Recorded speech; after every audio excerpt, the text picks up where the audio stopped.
The Tragedy of Hamlet, Prince of Denmark, by William Shakespeare. Dramatis Personae. Hamlet, Prince of Denmark. Claudius, King of Denmark, Hamlet's uncle. The ghost of the late king, Hamlet's father. Gertrude, the queen, Hamlet's mother, now wife of Claudius. Polonius, Lord Chamberlain. Laertes, son to Polonius. Ophelia, daughter to Polonius. Horatio, friend to Hamlet. Fortinbras, Prince of Norway. Voltimand, courtier. Cornelius, courtier. Rosencrantz, courtier. Guildenstern, courtier. Marcellus, officer. Barnardo, officer. Francisco, a soldier. Osric, courtier. Rinaldo, servant to Polonius. Players. A gentleman, courtier. A priest. 2 clowns, gravediggers. A captain. English ambassadors. Lords, ladies, officers, soldiers, sailors, messengers, and attendants. Scene, Elsinore. Act 1. Scene 1. Elsinore, a platform before the castle. Enter Francisco and Barnardo, 2 sentinels. Who's there? Nay, answer me. Stand and unfold yourself. Long live the king. Bernardo? He. You come most carefully upon your hour. 'Tis now struck 12. Get thee to bed, Francisco. For this relief, much thanks. 'Tis bitter cold, and I am sick at heart. Have you had quiet guard? Not a mouse stirring. Well, good night. If you do meet Horatio and Marcellus, the rivals of my watch, bid them make haste. Enter Horatio and Marcellus. I think I hear them. Stand, ho! Who's there? Friends to this ground, and liegemen to the Dane. Give you good night. O farewell, honest soldier. Who hath relieved you? Bernardo has my place. Give you good night. Exit. Holla, Bernardo. Say, what, is Horatio there? a piece of him. Welcome, Horatio. Welcome, good Marcellus. What, has this thing appeared again to-night? I have seen nothing. Horatio says 'tis but our fantasy, and will not let belief take hold of him touching this dreaded sight twice seen of us. Therefore I have entreated him along with us to watch the minutes of this night, that if again this apparition come, he may approve our eyes and speak to it. Tush, tush, 'twill not appear. Sit down a while, and let us once again assail your ears that are so fortified against our story, what we 2 nights have seen. Well, sit we down, and let us hear Bernardo speak of this. Last night of all, when yon same star, that's westward from the pole, had made his course to illume that part of heaven, where now it burns, Marcellus and myself, the bell then beating one— Peace, break thee off! Look where it comes again! Enter Ghost. In the same figure, like the king that's dead. Thou art a scholar. Speak to it, Horatio. Looks it not like the king? Mark it, Horatio. Most like. It harrows me with fear and wonder. It would be spoke to. Question it, Horatio. What art thou, that usurp'st this time of night together with that fair and warlike form in which the majesty of buried Denmark did sometimes march? By heaven, I charge thee, speak! It is offended. See, it stalks away. Stay! Speak! Speak! I charge thee, speak! Exit Ghost. 'Tis gone, and will not answer. How now, Horatio? You tremble and look pale. Is not this something more than fantasy? What think you on it? Before my God, I might not this believe without the sensible and true avouch of mine own eyes. Is it not like the king? As thou art to thyself. Such was the very armour he had on when he the ambitious Norway combated.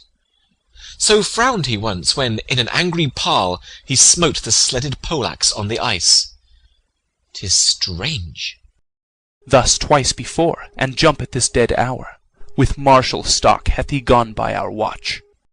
In what particular thought to work I know not, but in the gross and scope of my opinion, this bodes some strange eruption to our state.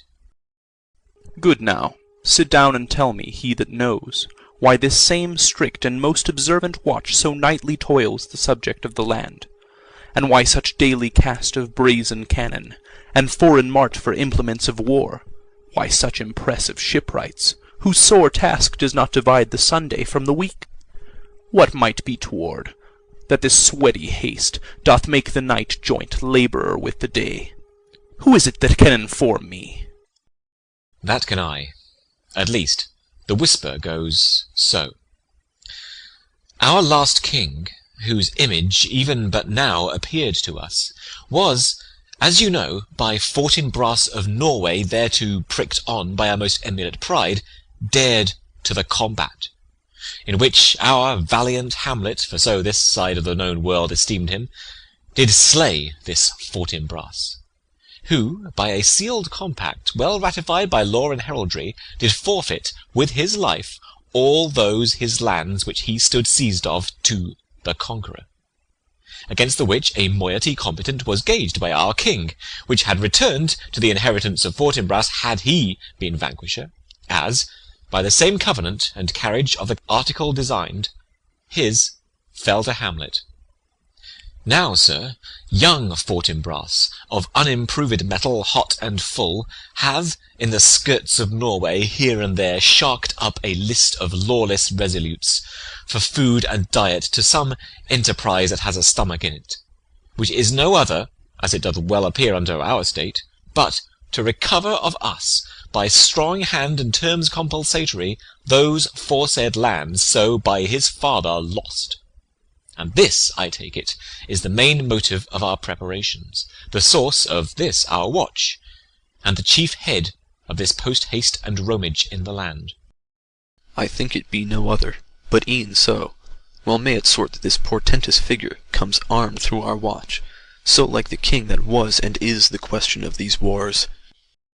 A mote it is to trouble the mind's eye. In the most high and palmy state of Rome, a little ere the mightiest Julius fell, the graves stood tenantless, and the sheeted dead did squeak and gibber in the Roman streets. As stars with trains of fire and dews of blood, disasters in the sun, and the moist star upon whose influence Neptune's empire stands was sick almost to doomsday with eclipse, and even the like precurse of fierce events, as harbingers preceding still the fates and prologue to the omen coming on, have heaven and earth together demonstrated unto our climatures and countrymen. Re-enter Ghost. But soft, behold! Lo, where it comes again! I'll cross it, though it blast me. Stay, illusion! If thou hast any sound or use of voice, speak to me. If there be any good thing to be done that may to thee do ease and grace to me, speak to me. If thou art privy to thy country's fate, which happily foreknowing may avoid, oh, speak. Or if thou hast uphoarded in thy life extorted treasure in the womb of earth, for which, they say, you spirits oft walk in death, speak of it. Stay and speak. Cock crows. Stop it, Marcellus! Shall I strike at it with my partisan? Do, if it will not stand. 'Tis here. 'Tis here! Exit Ghost. 'Tis gone. We do it wrong, being so majestical, to offer it the show of violence, for it is, as the air, invulnerable, and our vain blows malicious mockery. It was about to speak when the cock crew, And then it started like a guilty thing upon a fearful summons. I have heard the cock, that is the trumpet to the morn, doth with his lofty and shrill-sounding throat awake the god of day, and at his warning, whether in sea or fire, in earth or air, the extravagant and erring spirit hies to his confine. And of the truth herein, this present object made probation. It faded on the crowing of the cock. Some say that ever 'gainst that season comes wherein our Saviour's birth is celebrated, the bird of dawning singeth all night long, and then, they say, no spirit dare stir abroad. The nights are wholesome. Then no planet strike, no fairy takes, nor which hath power to charm. So hallowed and so gracious is that time. So I have heard, and do in part believe it. But look, the morn, in russet mantle clad, walks o'er the dew of yon high eastward hill. Break we our watch up, and by my advice let us impart what we have seen to-night unto young Hamlet. For upon my life, this spirit, dumb to us, will speak to him. Do you consent we shall acquaint him with it, as needful in our loves, fitting our duty? Let's do it, I pray, and I this morning know where we shall find him most conveniently. Exeunt. Scene 2. A room of state in the castle. Enter Claudius, king of Denmark, Gertrude the queen, Hamlet, Polonius, Laertes, Voltimand, Cornelius, lords and attendant. Though yet of Hamlet our dear brother's death the memory be green, and that it us be fitted to bear our hearts in grief, and our whole kingdom to be contracted in one brow of woe, yet so far hath discretion fought with nature, that we with wisest sorrow think on him, together with remembrance of ourselves. Therefore our sometime sister, now our queen, the imperial jointress to this warlike state, have we, as 'twere with a defeated joy, with an auspicious and a dropping eye, with mirth and funeral and with dirge and marriage, in equal scale, weighing delight and dole, taken to wife. Nor have we herein barred your better wisdoms, which have freely gone with this affair along. For all our thanks. Now follows that you know young Fortinbras, holding a weak supposal of our worth, or thinking by our late dear brother's death our state to be disjoint and out of frame, colleagued with the dream of his advantage, he hath not failed to pester us with message, importing the surrender of those lands lost by his father, with all bonds of law, to our most valiant brother. So much for him. Now for ourself, and for this time of meeting, this much the business is. We have here writ to Norway, uncle of young Fortinbras, who, impotent and bedrid, scarcely hears of this his nephew's purpose, to suppress his further gate herein, in that the levies, the lists and full proportions are all made out of his subject, and we here dispatch you, good Cornelius, and you, Voltimand, for bearers of this greeting to old Norway, giving to you no further personal power to business with the king, more than the scope of these delated articles allow. Farewell, and let your haste command your duty. In that and all things we show our duty. We doubt it nothing. Heartily farewell. Exeunt Voltimand and Cornelius. And now, Laertes, what's the news with you? You told us of some suit. What is't, Laertes? You cannot speak of reason to the Dane and loose your voice. What wouldst thou beg, Laertes? That shall not be my offer, not thy asking. The head is not more native to the heart, the hand more instrumental to the mouth, than is the throne of Denmark to thy father. What wouldst thou have, Laertes? Your leave and favour to return to France, from whence, though willingly I came to Denmark, to show my duty in your coronation, yet now I must confess, that duty done, my thoughts and wishes bend again toward France, and bow them to your gracious leave and pardon. Have you your father's leave? What says Polonius?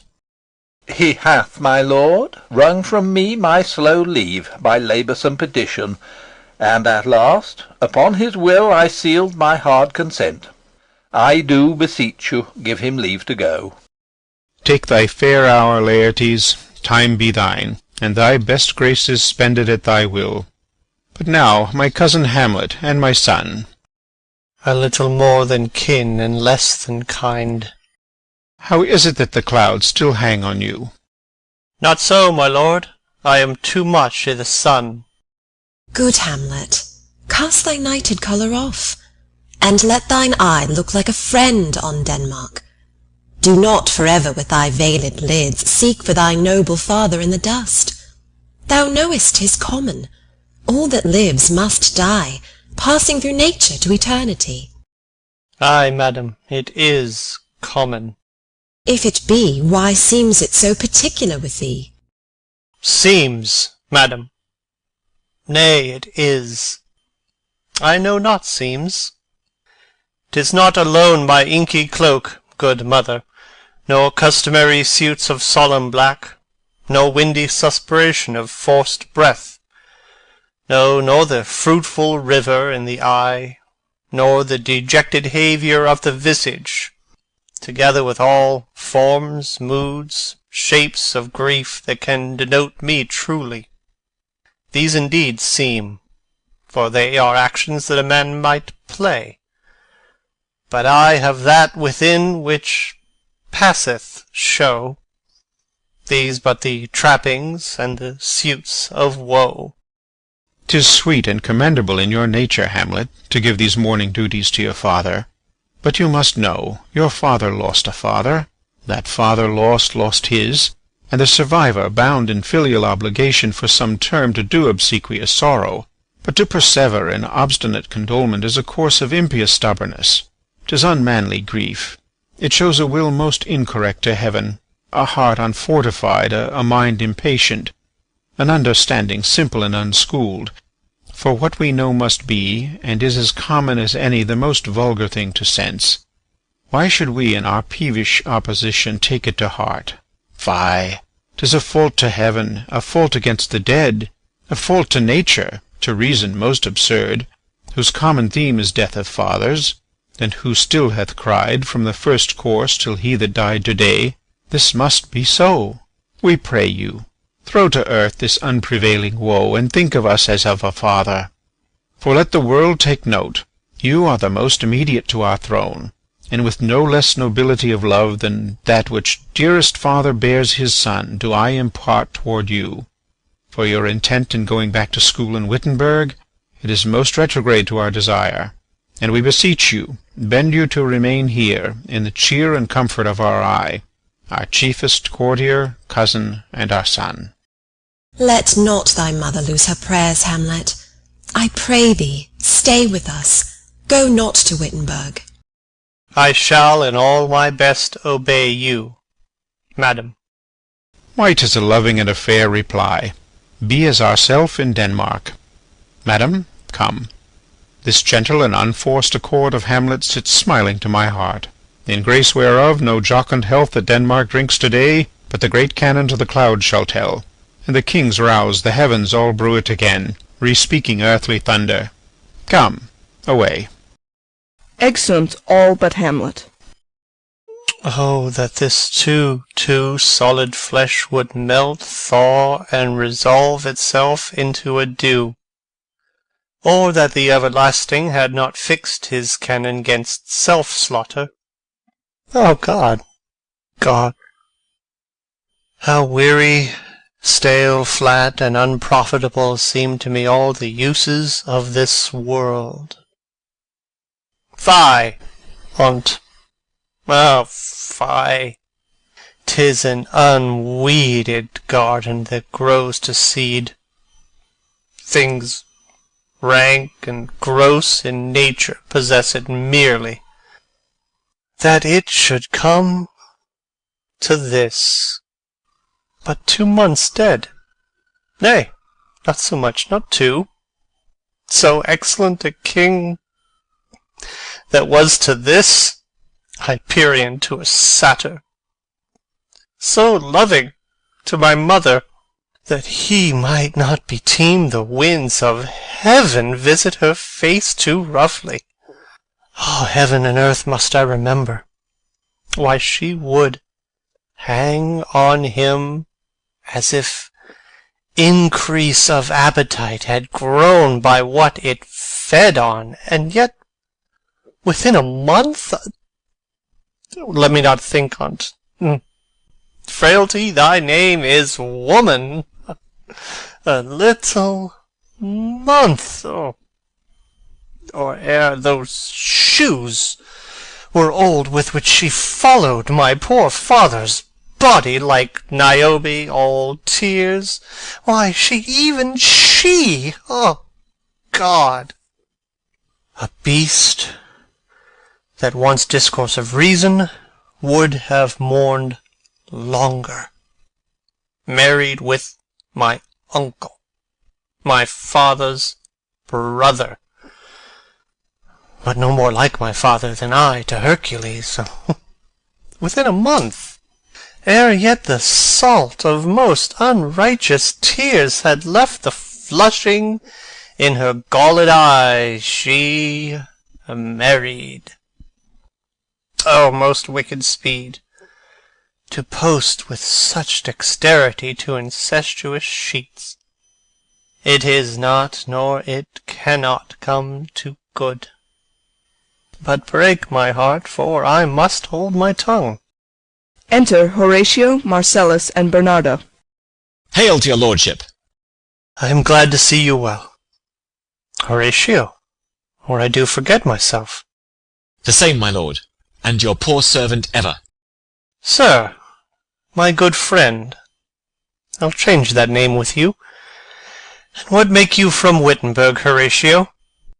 Marcellus? My good lord. I am very glad to see you.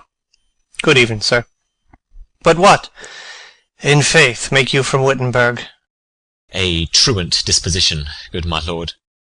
I would not hear your enemy say so, nor shall you do mine ear that violence, to make it truster of your own report against yourself. I know you are no truant.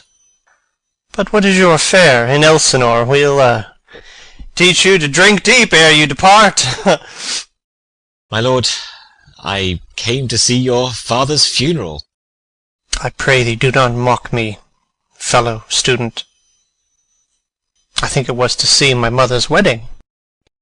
Indeed, my lord, it followed hard upon.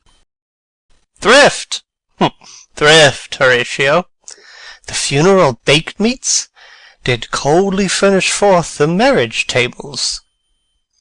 Would I had met my dearest foe in heaven, or ere I'd seen that day, Horatio. My father. Methinks I see my father. Where, my lord? In my mind's eye, Horatio. I saw him once. He was a goodly king. He was a man. Take him for all in all. I shall not look upon his like again. My lord, I think I saw him yesternight. Saw who? My lord, the king your father. The king my father. Season your admiration for a while with an attent ear, till I may deliver, upon the witness of these gentlemen, this marvel to you. For God's love, let me hear. 2 nights together had these gentlemen, Marcellus and Bernardo, on their watch in the dead vast and middle of the night, been thus encountered. A figure, like your father, armed at point exactly cap a pay, appears before them, and with solemn march goes slow and stately by them. Thrice he walked by their oppressed and fear-surprised eyes within his truncheon's length, whilst they, distilled almost to jelly with the act of fear, stand dumb and speak not to him. This, to me, in dreadful secrecy impart they did, and I, with them, the 3rd night kept the watch, where, as they had delivered, both in time, form of the thing, each word made true and good, the apparition comes. I knew your father. These hands are not more like. But where was this? My lord, upon the platform where we watched. Did you not speak to it? My lord, I did, but answer made it none. Yet once, methought, it lifted up its head, and did address itself to motion, like as it would speak, but even then the morning cock crew loud, and at the sound it shrunk in haste away, and vanished from our sight. 'Tis very strange. As I do live, my honoured lord, 'tis true, and we did think it writ down in our duty to let you know of it. Indeed, sirs, but this troubles me. Hold you the watch tonight? We do, my lord. Armed, say you? Armed, my lord. From top to toe? My lord, from head to foot. Then saw you not his face? Oh yes, my lord, he wore his beaver up. What? Looked he frowningly? A countenance more in sorrow than in anger. Pale or red? Nay, very pale. And fixed his eyes upon you? Most constantly. How would I had been there? It would have much amazed you. Very like, very like. Stayed it long? While one with moderate haste might tell 100. Longer. Not when I saw it. His beard was grizzled, no? It was as I have seen it in his life, a sable silvered. I will watch tonight. Perchance 'twill walk again. I warrant it will. If it assume my noble father's person, I'll speak to it, though hell itself should gape and bid me hold my peace. I pray you all, if you have hitherto concealed this sight, let it be tenable in your silence still. And whatsoever else shall hap to-night, give it an understanding, but no tongue. I will requite your loves. So fare you well. Upon the platform, 'twixt 11 and 12, I'll visit you. Our duty to your honour. Your loves, as mine to you. Farewell. Exeunt Horatio, Marcellus, and Barnardo. My father's spirit, in arms, all is not well. I doubt some foul play. Oh, would the night were come! Till then, sit still, my soul. Foul deeds will rise, though all the earth o'erwhelm them, to men's eyes. Exit. Scene 3. A room in Polonius's house. Enter Laertes and Ophelia. My necessaries are embarked. Farewell. And, sister, as the winds give benefit and convoy is assistant, do not sleep, but let me hear from you. Do you doubt that? For Hamlet and the trifling of his favour, hold it a fashion and a toy in blood, a violet in the youth of primy nature, forward, not permanent, sweet, not lasting, the perfume and suppliance of a minute, no more. No more but so? Think it no more, for nature crescent does not grow alone in thews and bulk, but as this temple waxes, the inward service of the mind and soul grows wide withal. Perhaps he loves you now, and now no soil nor cautel doth besmirch the virtue of his will, but you must fear. His greatness weighed, his will is not his own, for he himself is subject to his birth. He may not, as unvalued persons do, carve for himself, for on his choice depends the safety and health of this whole state, and therefore must his choice be circumscribed unto the voice and yielding of that body whereof he is the head. Then, if he says he loves you, it fits your wisdom so far to believe it, as he in his particular act and place may give his saying deed, which is no further than the main voice of Denmark goes with all. Then weigh what loss your honour may sustain, if with too credent ear you list his songs, or lose your heart, or your chaste treasure open to his unmastered importunity. Fear it, Ophelia, fear it, my dear sister, and keep you in the rear of your affection, out of the shot and danger of desire.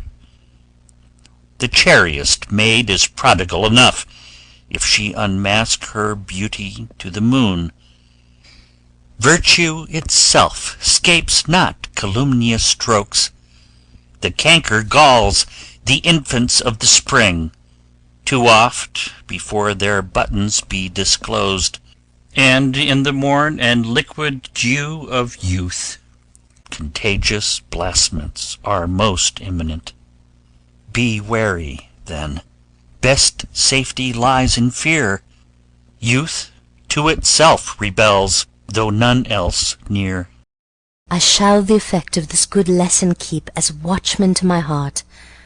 But, good my brother, do not, as some ungracious pastors do, show me the steep and thorny way to heaven, whilst, like a puffed and reckless libertine, himself the primrose path of dalliance treads, and recks not his own reed.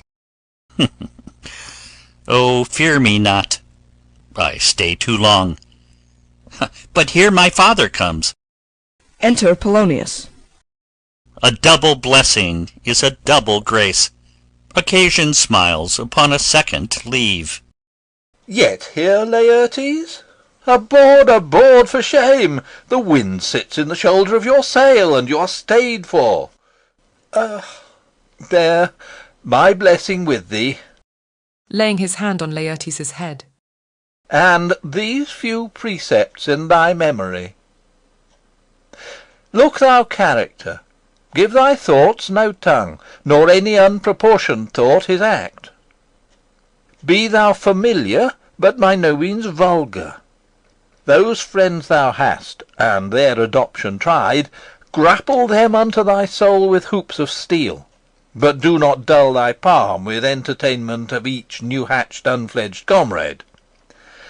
Beware of entrance to a quarrel, but being in, bear that the opposed may beware of thee.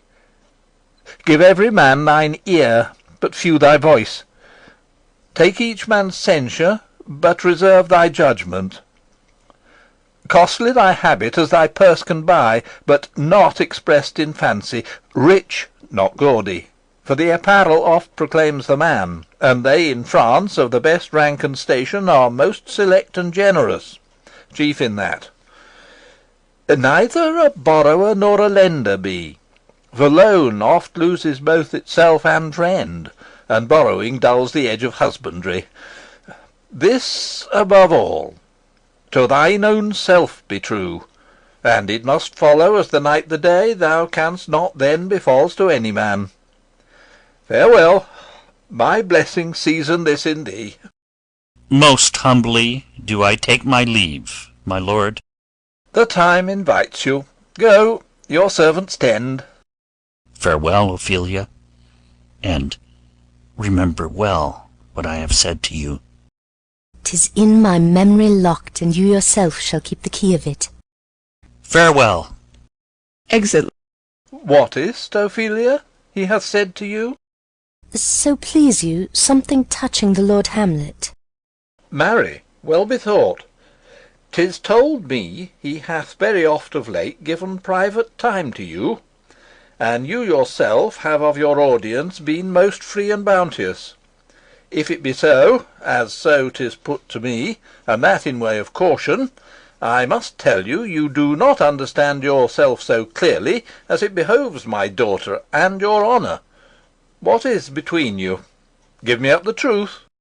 He hath, my lord, of late made many tenders of his affection to me. Affection? Pooh! You speak like a green girl, unsifted in such perilous circumstance. Do you believe his tenders, as you call them? I do not know, my lord, what I should think. Marry, I will teach you. Think yourself a baby that you tend these tenders for true pay, which are not sterling. Tender yourself more dearly, or, not to crack the wind of the poor phrase running it thus, you'll tender me a fool. My lord, he hath importuned me with love in honourable fashion. Ay, fashion you may call it. Go to, go to. And hath given countenance to his speech, my lord, with almost all the holy vows of heaven. Ay, springs to catch woodcocks. I do know when the blood burns, how prodigal the soul lends the tongue vows. These blazes, daughter, giving more light than heat, extinct in both, even in their promise as it is a-making, you must not take for fire. From this time be somewhat scanter of your maiden presence. Set your entreatments at a higher rate than a command to parley. For Lord Hamlet, believe so much in him, that he is young, and with a larger tether may he walk than may be given you. In few, Ophelia, do not believe his vows, for they are brokers not of that dye which their investments show, but mere implorators of unholy suits, breathing like sanctified and pious bawds, the better to beguile. This is for all. I would not, in plain terms, from this time forth, have you so slander any moment leisure, as to give words or talk with the Lord Hamlet. Look to it, I charge you. Come your ways. I shall obey, my lord. Exeunt. Scene 4. The platform. Enter Hamlet, Horatio, and Marcellus. The air bites shrewdly. It is very cold. It is a nipping and an eager air. What hour now? I think it lacks of 12. No, it is struck. Indeed? I heard it not. Then it draws near the season wherein this spirit held his wont to walk. A flourish of trumpets and ordnance shot off within. What does this mean, my lord? The king doth wake to-night, and takes his rouse, keeps wassail, and the swaggering upspring reels. And as he drains his draughts of Rhenish down, the kettle-drum and trumpet thus bray out the triumph of his pledge. Is it a custom? Ay, marry, is't. But to my mind, though I am native here, and to the manner born, it is a custom more honoured in the breach than the observance. This heavy-headed revel east and west makes us traduced and taxed of other nations. They cleap us drunkards, and with swinish phrase soil our addition. And indeed it takes from our achievements, though performed at height, the pith and marrow of our attribute. So oft it chances in particular men, that for some vicious mole of nature in them, as in their birth, wherein they are not guilty, since nature cannot choose his origin, by the o'ergrowth of some complexion, oft breaking down the pales and forts of reason, or by some habit that too much o'erleavens the form of plausive manners, that these men, carrying, I say, the stamp of one defect, being nature's livery or fortune's star, their virtues else, be they as pure as grace, as infinite as man may undergo, shall in the general censure take corruption from that particular fault. The dram of eel doth all the noble substance of a doubt to his own scandal. Look, my lord, it comes! Enter Ghost. Angels and ministers of grace defend us. Be thou a spirit of health or goblin damned, bring with thee airs from heaven or blast from hell. Be thy intents wicked or charitable, thou comest in such a questionable shape that I'll speak to thee. I'll call thee Hamlet. King, father, royal Dane, oh, answer me! Let me not burst in ignorance, but tell why thy canonized bones, hearsed in death, have burst their cerements. Why the sepulchre, wherein we saw thee quietly inurned, hath oped his ponderous and marble jaws to cast thee up again. What may this mean, that thou, dead corse, again in complete steel revisitest thus the glimpses of the moon, making night hideous, and we fools of nature so horridly to shake our disposition with thoughts beyond the reaches of our souls? Say, why is this? Wherefore? What should we do? Ghost beckons Hamlet. It beckons you to go away with it, as if it some impartment did desire to you alone. Look, With what courteous action it waves you to a more removed ground. But do not go with it. No, by no means. It will not speak. Then I will follow it. Do not, my lord. Why? What should be the fear? I do not set my life in a pin's fee. And for my soul, what can it do to that, being a thing immortal as itself? It waves me forth again. I'll follow it. What if it tempt you toward the flood, my lord, or to the dreadful summit of the cliff that beetles o'er his base into the sea, and there assume some other horrible form, which might deprive your sovereignty of reason, and draw you into madness? Think of it! The very place puts toys of desperation, without more motive, into every brain that looks so many fathoms to the sea, and hears it roar beneath. It waves me still. Go on, I'll follow thee. You shall not go, my lord. Hold off your hands. Be ruled, you shall not go. My fate cries out, and makes each petty artery in this body as hardy as a Nemean lion's nerve. Ghost beckons.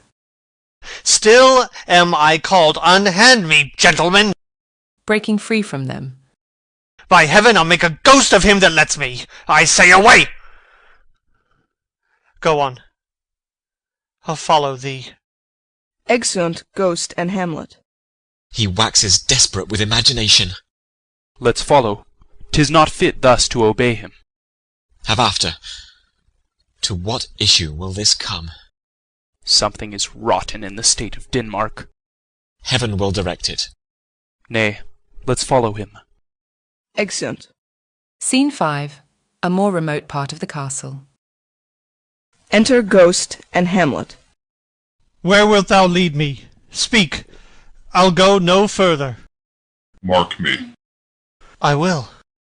My hour is almost come, when I to sulphurous and tormenting flames must render up myself. Alas, poor ghost! Pity me not, but lend thy serious hearing to what I shall unfold. Speak. I am bound to hear. So art thou to revenge when thou shalt hear.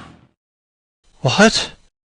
I am thy father's spirit, doomed for a certain term to walk the night, and for the day confined to waste and fires, till the foul crimes done in my days of nature are burnt and purged away. But that I am forbid to tell the secrets of my prison house, I could a tale unfold whose lightest word would harrow up thy soul, freeze thy young blood, make thy two eyes like stars start from their spheres, thy knotted and combined locks depart, and each particular hair to stand on end like quills upon the fretful porcupine. But this eternal blazon must not be to ears of flesh and blood. List, list, oh list, if thou didst ever thy dear father love. Oh God! Revenge his foul and most unnatural murder. Murder. Murder most foul as in the best it is, but this most foul, strange, and unnatural. Haste me to note that I, with wings as swift as meditation or the thoughts of love, may sweep to my revenge. I find thee apt. And duller shouldst thou be than the fat weed that roots itself in ease on Lethe wharf, would thou not stir in this. Now, Hamlet, hear. 'Tis given out that sleeping in mine orchard a serpent stung me, so the whole ear of Denmark is by a forged process of my death rankly abused. But know, thou noble youth, the serpent that did sting thy father's life now wears his crown. Oh, my prophetic soul, my uncle. Aye, that incestuous, that adulterate beast, with witchcraft of his wit, with traitorous gifts, O wicked wit and gifts that have the power so to seduce, won to his shameful lust the will of my most seeming virtuous queen. O Hamlet, what a falling off was there! From me, whose love was of that dignity that it went hand in hand even with the vow I made to her in marriage, and to decline upon a wretch whose natural gifts were poor to those of mine. But virtue, as it never will be moved, though lewdness courted in a shape of heaven, so lust, though to a radiant angel linked, will sate itself in a celestial bed and prey on garbage. But soft, methinks I scent the morning air. Brief let me be. Sleeping within mine orchard, my custom always in the afternoon. Upon my secure hour, thy uncle stole, with juice or cursed heaven and in a vial, and in the porches of mine ears did pour the leprous distilment, whose effect holds such an enmity with blood of man that, swift as quicksilver, it courses through the natural gates and alleys of the body, and with a sudden vigour it doth posset and curd, like eager droppings into milk the thin and wholesome blood, so did it mine, and a most instant terror barked about, most Lazar-like with vile and loathsome crust all my smooth body. Thus was I sleeping, by a brother's hand, of life, of crown, of queen, at once dispatched, cut off even in the blossoms of my sin, unhouselled, disappointed, unannaled, no reckoning made, but sent to my account with all my imperfections on my head. Oh, horrible! Oh, horrible, most horrible! If thou hast nature in thee, bear it not. Let not the royal bed of Denmark be a couch for luxury and damned incest. But howsoever thou pursuest this act, taint not thy mind, nor let thy soul contrive against thy mother aught. Leave her to heaven, and to those thorns that in her bosom lodge, to prick and sting her. Fare thee well at once, the glowworm shows the matin to be near, and gins to pale his ineffectual fire. Adieu, adieu, Hamlet, remember me. Exit. Oh, all you host of heaven! Oh, earth! What else? Then shall I couple hell? Oh, fie! Hold my heart, and you my sinews, grow not instant old, but bear me stiffly up. Remember thee. Ay, thou poor ghost, while memory holds a seat in this distracted globe. Remember thee! Yea, from the table of my memory I'll wipe away all trivial fond records, all saws of books, all forms, all pressures past that youth and observation copy there, and thy commandment all alone shall live within the book and volume of my brain, unmixed with baser matter. Yes, by heaven! O most pernicious woman! O villain, villain, smiling, damned villain! My table's meat, it is, I set it down, that one may smile and be a villain. At least I am sure it may be so in Denmark. Writing. So, uncle, there you are. Now to my word. It is adieu, adieu, remember me. I have sworn. My lord, my lord! Lord Hamlet! Heaven secure him! So be it. Hello! Ho, ho, ho, my lord! Hillo, ho, ho, boy! Come, bird, come! Enter Horatio and Marcellus. How is it, my noble lord? What news, my lord? Oh, wonderful! Good my lord, tell it! No, you'll reveal it. Not I, my lord, by heaven! Nor I, my lord. How say you, then? Would heart of man once think it? But you'll be secret? Aye, by heaven, my lord! There's ne'er a villain dwelling in all Denmark, but he's an errant knave. There needs no ghost, my lord, come from the grave to tell us this. Why, right. You are the right. And so, without more circumstance at all, I hold it fit that we shake hands and part. You, as your business and desire shall point you, for every man has business and desire, such as it is, and for mine own poor part, look you, I'll go pray. These are but wild and whirling words, my lord. I'm sorry if they offend you. Heartily. Yes, faith, heartily. There's no offence, my lord. Yes, by St. Patrick, but there is, Horatio, and much offence too. Touching this vision here, it is an honest ghost, that let me tell you, for your desire to know what is between us, or master it as you may. And now, good friends, as you are friends, scholars, and soldiers, give me one poor request. What is't, my lord? We will. Never make known what you have seen tonight. My lord, we will not. Nay, but swear't. In faith, my lord, not I.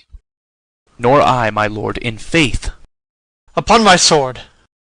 We have sworn, my lord, already. Indeed? Upon my sword, indeed. Ah, boy, say'st thou so? Art thou there, true penny? Come on, you hear this fellow in the cellarage consent to swear. Propose the oath, my lord.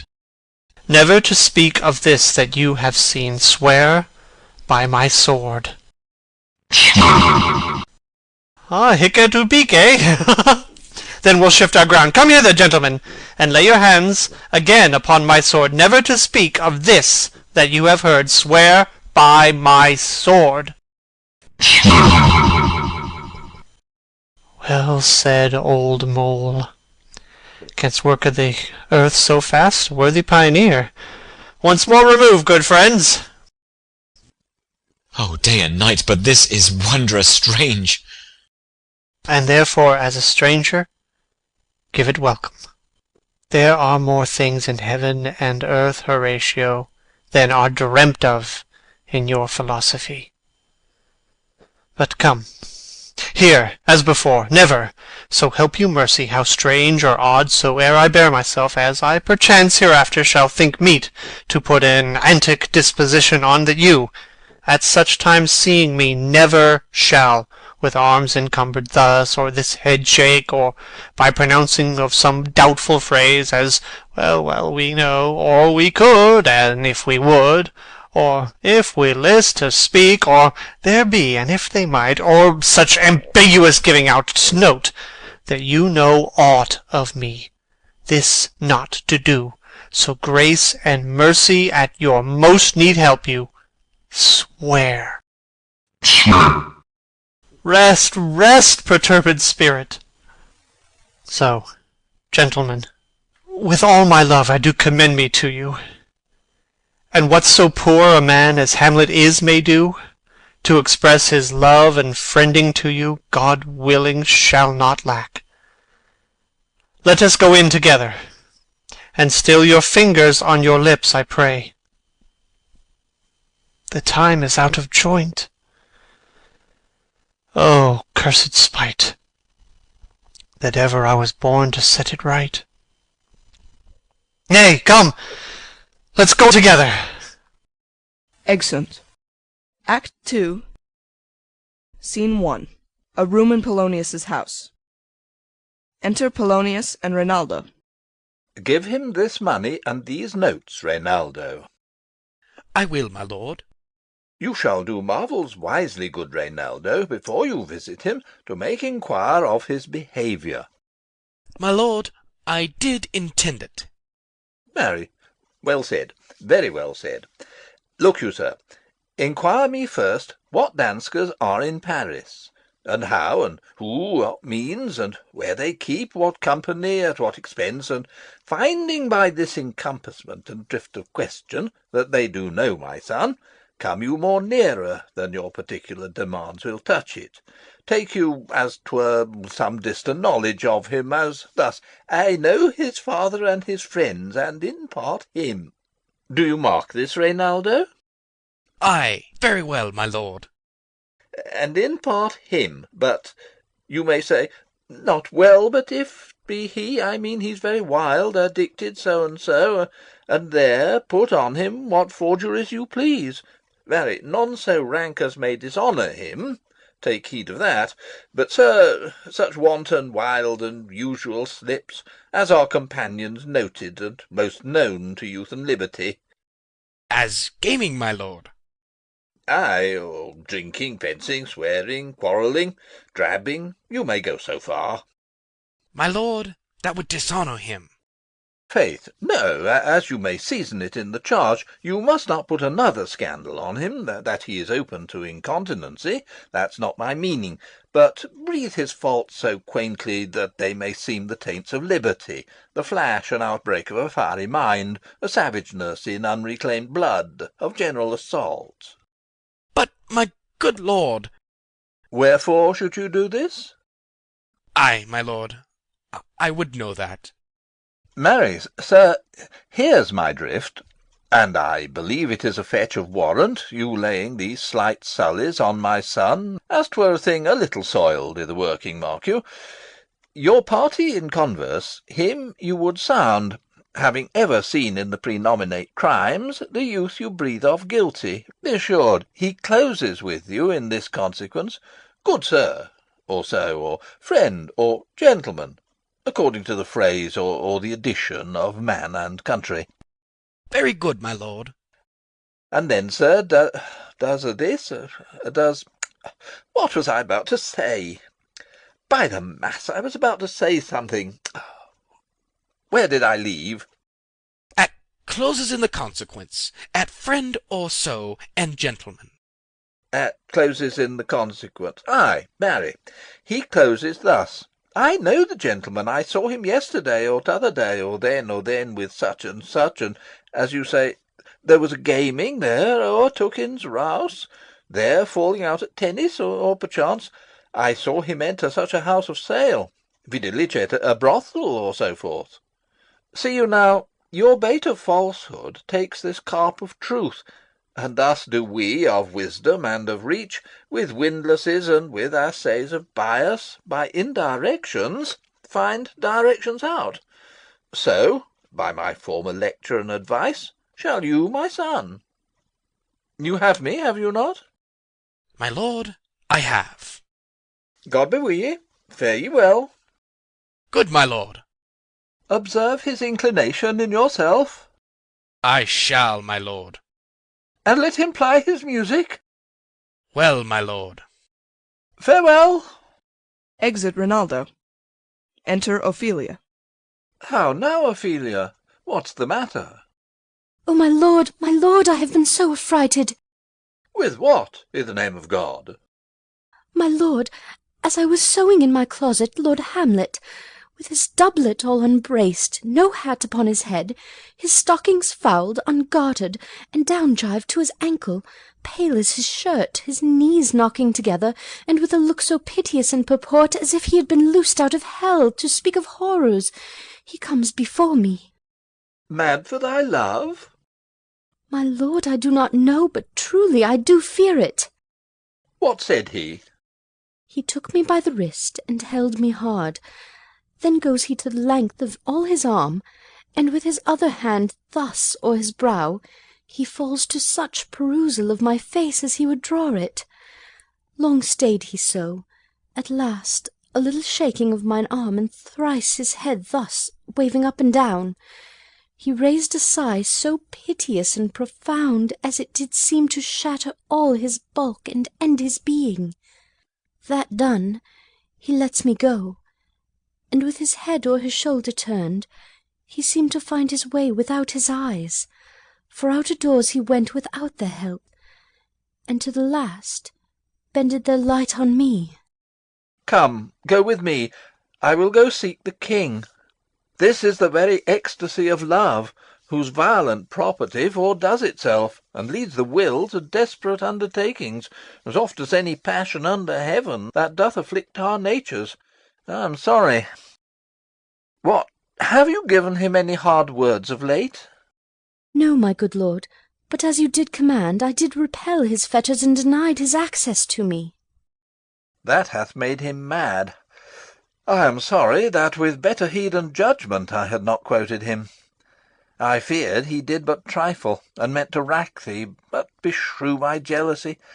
By heaven, it is as proper to our age to cast beyond ourselves in our opinions, as is common for the younger sort to lack discretion.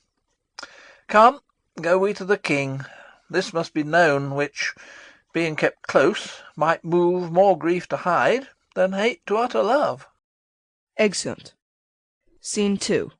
A room in the castle. Enter King, Queen, Rosencrantz, Guildenstern, and attendants.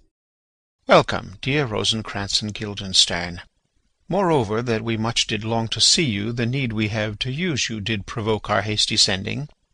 Something have you heard of Hamlet's transformation, so call it? Sith nor the exterior nor the inward man resembles that it was. What it should be, more than his father's death, that thus hath put him so much from the understanding of himself, I cannot dream of. I entreat you both, that being of so young days brought up with him, and sith so neighboured to his youth and haviour, that you vouchsafe your rest here in our court some little time, so by your companies to draw him on to pleasures, and to gather, so much as from occasion you may glean, whether aught, to us unknown, afflicts him thus, that opened lies within our remedy. Good gentleman, he hath much talked of you, and sure I am 2 men there are not living to whom he more adheres. If it will please you to show us so much gentry and goodwill as to expend your time with us a while, for the supply and profit of our hope, your visitation shall receive such thanks as befits a king's remembrance. Both your majesties might, by the sovereign power you have of us, put your dread pleasures more into command than to entreaty. We both obey, and here give up ourselves in the full bent to lay our service freely at your feet, to be commanded. Thanks, Rosencrantz, and gentle Guildenstern. Thanks, Guildenstern and gentle Rosencrantz, and I beseech you instantly to visit my too much changed son. Go some of you, and bring these gentlemen where Hamlet is. Heavens make our presence and our practices pleasant and helpful to him. Aye, amen. Exeunt Rosencrantz, Guildenstern, and some attendants. Enter Polonius. The ambassadors from Norway, my good lord, are joyfully returned. Thou still hast been the father of good news. Have I, my lord? Assure you, my good liege, I hold my duty as I hold my soul, both to my God and to my gracious king. And I do think, or else this brain of mine hunts not the trail of policy so sure as it hath used to do, that I have found the very cause of Hamlet's lunacy. Oh, speak of that. That do I long to hear. Give first admittance to the ambassadors. My news shall be the fruit to that great feast. Thyself do grace to them, and bring them in. Exit Polonius. He tells me, my dear Gertrude, he hath found the head and source of all your son's distemper. I doubt it is no other but the main, his father's death, and our o'er hasty marriage. Well, we shall sift him. Enter Polonius, with Voltimand and Cornelius. Welcome, my good friends. Say, Voltimand, what from our brother Norway? Most fair return of greetings and desires. Upon our first, he sent out to suppress his nephew's levies, which to him appeared to be a preparation against Pollock.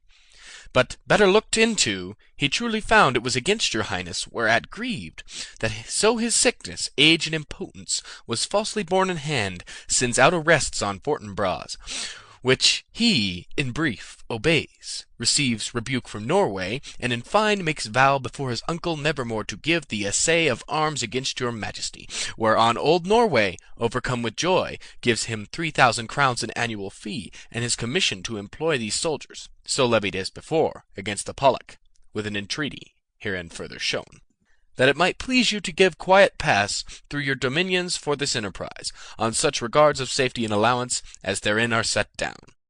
It likes us well, and at our more considered time, well read. Answer and think upon this business. Meantime we thank you for your well-took labour. Go to your rest, at night we'll feast together. Most welcome home. Exeunt Voltimand and Cornelius. This business is well ended. My liege and madam to expostulate, what majesty should be, what duty is, why day is day, night is night, and time is time, were nothing but to waste night, day, and time. Therefore, since brevity is the soul of wit, and tediousness the limbs and outward flourishes, I will be brief. Your noble son is mad. Mad call I it, for, to define true madness, what is't but to be nothing else but mad? But let that go. More matter with less art. Madam, I swear I use no art at all. That he is mad, 'tis true. 'Tis true, 'tis pity, and pity 'tis true. A foolish figure, but farewell it, for I will use no art. Mad, let us grant him then. And now remains that we find out the cause of this effect, or rather say the cause of this defect. For this effect defective comes by cause, thus it remains, and the remainder thus perpend. I have a daughter, have while she is mine, who in her duty and obedience, mark, hath given me this. Now gather and surmise. To the celestial and my soul's idol, the most beautified Ophelia. That's an ill phrase, a vile phrase. Beautified is a vile phrase, but you shall hear. Thus, in her excellent white bosom, these, etc. Came this from Hamlet to her? Good madam, stay a while, I will be faithful. Doubt thou the stars are fire? Doubt that the sun doth move? Doubt truth to be a liar? But never doubt I love. O dear Ophelia, I am ill at these numbers. I have not art to reckon my groans, but that I love thee best. O most best, believe it, adieu. Thine evermore, most dear lady, while this machine is to him Hamlet. This in obedience hath my daughter shown me, and, more above, hath his solicitings, as they fell out by time, by means, and place, all given to mine ear. But how hath she received his love? What do you think of me? As of a man faithful and honourable? I would fain prove so. But what might you think, when I had seen this hot love on the wing, as I perceived it, I must tell you that, before my daughter told me, what might you, or my dear Majesty your Queen here, think, if I had played the desk or table book, or given my heart a winking, mute and dumb, or looked upon this love with idle sight? What might you think? No, I went round to work, and my young mistress thus I did bespeak. Lord Hamlet is a prince, out of thy star, this must not be. And then I prescripts gave her, that she should lock herself from his resort, admit no messengers, receive no tokens, which done, she took the fruits of my advice, and he, repulsed, a short tale to make, fell into a sadness, then into a fast, then to a watch, thence into a weakness, thence to a lightness, and by this declension into the madness wherein now he raves, and all we mourn for. Do you think 'tis this? It may be. Very likely. Hath there been such a time, I would fain know that I have positively said 'tis so, when it proved otherwise? Not that I know. Take this from this, if this be otherwise.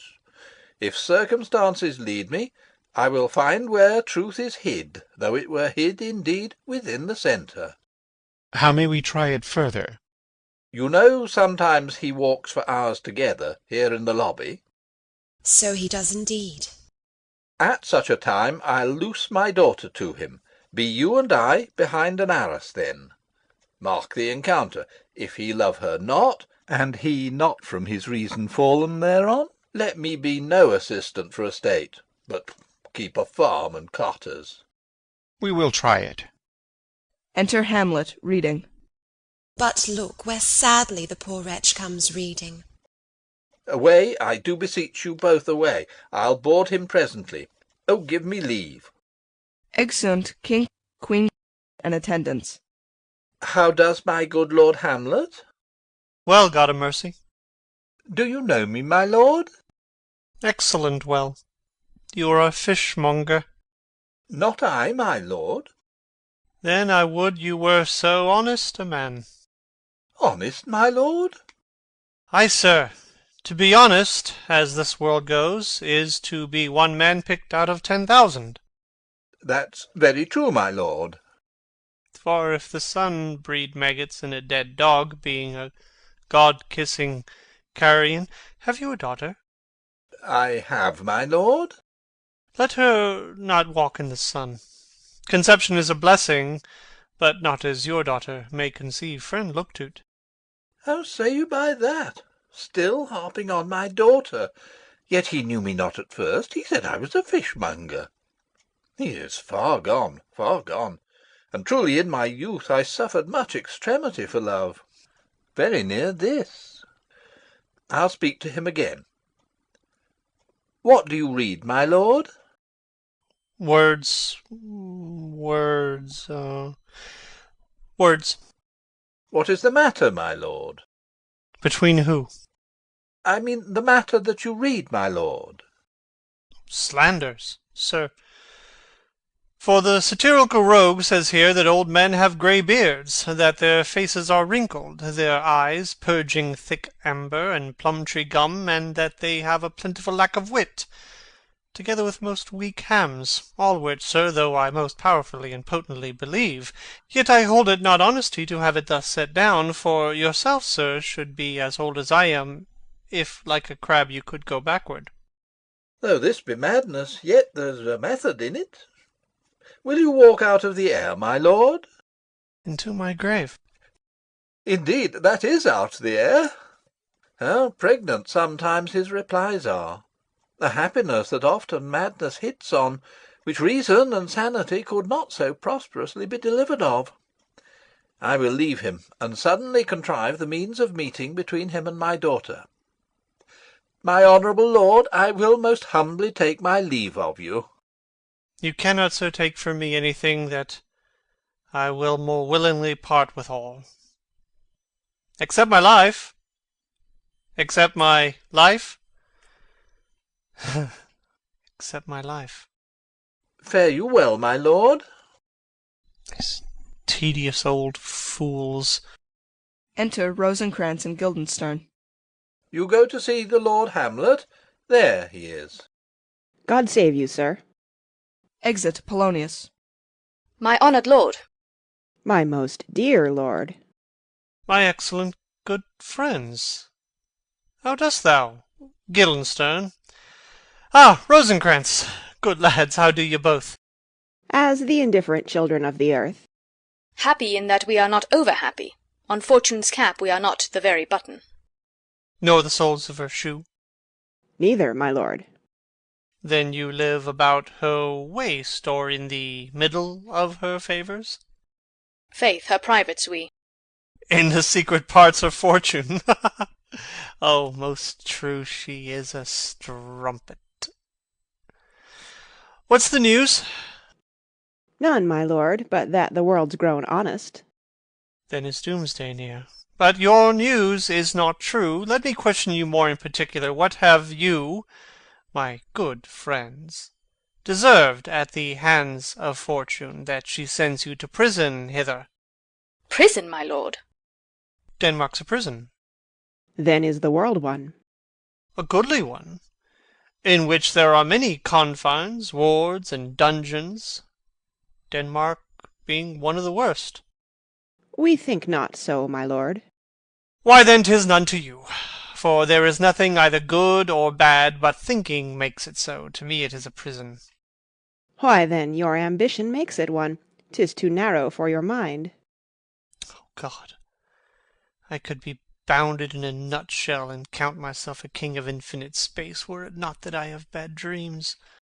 Which dreams indeed are ambition, for the very substance of the ambitious is merely the shadow of a dream. A dream itself is but a shadow. Truly, and I hold ambition of so airy and light a quality, that it is but a shadow's shadow. Then are our beggars' bodies, and our monarchs and outstretched heroes the beggars' shadows. Shall we to the court? For by my fay I cannot reason. We'll wait upon you. No such matter. I will not sort you with the rest of my servants. For to speak to you like an honest man, I am most dreadfully attended. But in the beaten way of friendship, what make you at Elsinore? To visit you, my lord. No other occasion. Beggar that I am even poor in thanks. But I thank you. And sure, dear friends, my thanks are too dear a halfpenny, were you not sent for. Is it your own inclining? Is it a free visitation? Come, deal justly with me. Come, nay, speak. What should we say, my lord? Why, anything but to the purpose. You were sent for, and there is a kind of confession in your looks which your modesties have not craft enough to colour. I know the good king and queen have sent for you. To what end, my lord? That you must teach me. But let me conjure you by the rights of our fellowship, by the constancy of our youth, by the obligation of our ever-preserved love, and by what more dear a better proposer could charge you withal, be even and direct with me, whether you were sent for or no. What say you? Nay, then, I have an eye of you. If you love me, hold not off. My lord, we were sent for. I will tell you why. So shall my anticipation prevent your discovery, and your secrecy to the king and queen moult no feather. I have of late, but wherefore I know not, lost all my mirth, foregone all custom of exercises, and indeed it goes so heavily with my disposition that this goodly frame, the earth, seems to me a sterile promontory. This most excellent canopy, the air, look you, this brave o'erhanging firmament, this majestical roof fretted with gold and fire, why, it appears no other thing to me than a foul and pestilent congregation of vapours. What a piece of work is man! How noble in reason, how infinite in faculty and form and moving, how express and admirable in action, how like an angel, in apprehension, how like a god. The beauty of the world, the paragon of animals. And yet, to me, what is this quintessence of dust? Man delights not me. No, nor woman neither, though by your smiling you seem to say so. My lord, there was no such stuff in my thoughts. Why did you laugh then, when I said, man delights not me? To think, my lord, if you delight not in man, what Lenten entertainment the players shall receive from you. We coted them on the way, and hither they are coming to offer you service. He that plays the king shall be welcome. His majesty shall have tribute of me. The adventurous knight shall use his foil and target, the lover shall not sigh gratis. The humorous man shall end his part in peace, the clown shall make those laugh whose lungs are tickled o'er the sere, and the lady shall say her mind freely, or the blank verse shall heart for't. What players are they? Even those you were wont to take delight in, the tragedians of the city. How chances it they travel? Their residence, both in reputation and profit, was better both ways. I think their inhibition comes by the means of the late innovation. Do they hold the same estimation they did when I was in the city? Are they so followed? No, indeed, they are not. How comes it? Do they grow rusty? Nay, their endeavour keeps in the wonted pace, but there is, sir, an aery of children, little Iasses, that cry out on the top of question, and are most tyrannically clapped for't. These are now the fashion, and so berettle the common stages, so they call them, that many wearing rapiers are afraid of goose-quills, and dare scarce come thither. What, are they children? Who maintains them? How are they escorted? Will they pursue the quality no longer than they can sing? Will they not say afterwards, if they should grow themselves to common players, as it is most like, if their means are no better, their writers do them wrong to make them exclaim against their own succession? Faith, there has been much to do on both sides, and the nation holds it in no sin to tar them to controversy. There was, for a while, no money bid for argument, unless the poet and the player went to cuffs in the question. Is it possible? Oh, there has been much throwing about of brains. Do the boys carry it away? Ay, that they do, my lord. Hercules and his load too. It is not very strange, for mine uncle is king of Denmark, and those that would make mows at him while my father lived give 20, 40, 50, 100 ducats apiece for his picture in little. 'Sblood, there is something more in this than natural. if philosophy could find it out. Flourish of trumpets within. There are the players. Gentlemen, you are welcome to Elsinore. Your hands come, then. The appurtenance of welcome is fashion and ceremony. Let me comply with you in this garb, lest my extent to the players, which I tell you must show fairly outward, should appear more like entertainment than yours. You are welcome, but my uncle, father, and aunt, mother, are deceived. In what, my dear lord? I am but mad north-northwest, when the wind is southerly. I know a hawk from a handsaw. Enter Polonius. Well be with you, gentlemen. Hark you, Guildenstern, and you too, at each ear a hearer. That great baby you see there is not out of his swaddling clouts. Happily he's the second time come to them, for they say an old man is twice a child. I will prophesy he comes to tell me of the players' market. You say right, sir. Oh, Monday morning, 'twas so indeed. My lord, I have news to tell you. My lord, I have news to tell you. When Roscius was an actor in Rome... The actors are come hither, my lord. Buzz, buzz. Upon mine honour. Then came each actor on his ass. The best actors in the world, either for tragedy, comedy, history, pastoral, pastoral comical, historical pastoral, tragical historical, tragical comical, historical pastoral, scene individual, or poem unlimited. Seneca cannot be too heavy, nor Plautus too light. For the law of writ and the liberty, these are the only men. Oh, Jephthah, judge of Israel, what a treasure hadst thou! What treasure had he, my lord? Why, one fair daughter, and no more, the which he loved passing well. Still on my daughter. Am I not i' the right, old Jephthah? If you call me Jephthah, my lord, I have a daughter that I love passing well. Nay, that follows not. What follows then, my lord? Why, as by lot God wot... And then, you know, it came to pass, as most like it was... The first row of the pious chanson will show you more, for look where my abridgment comes. Enter 4 or 5 players. You are welcome, masters, welcome all. I am glad to see thee well. Welcome, good friends. Oh, my old friend. Thy face is Valence, since I saw thee last. Comest thou to beard me in Denmark? What, my young lady and mistress? By your lady, your ladyship is nearer to heaven than when I saw you last, by the altitude of a chopin.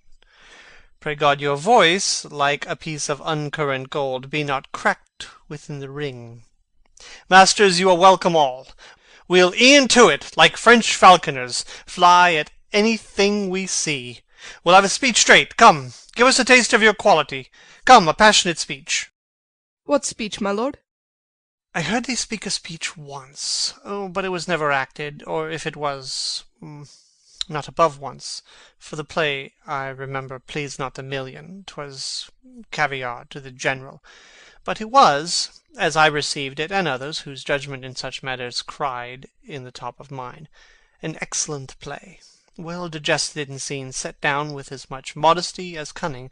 I remember one said there were no sallets in the lines to make the matter savoury, nor no matter in the phrase that might indict the author of affectation, but called it an honest method, as wholesome as sweet, and by very much more handsome than fine.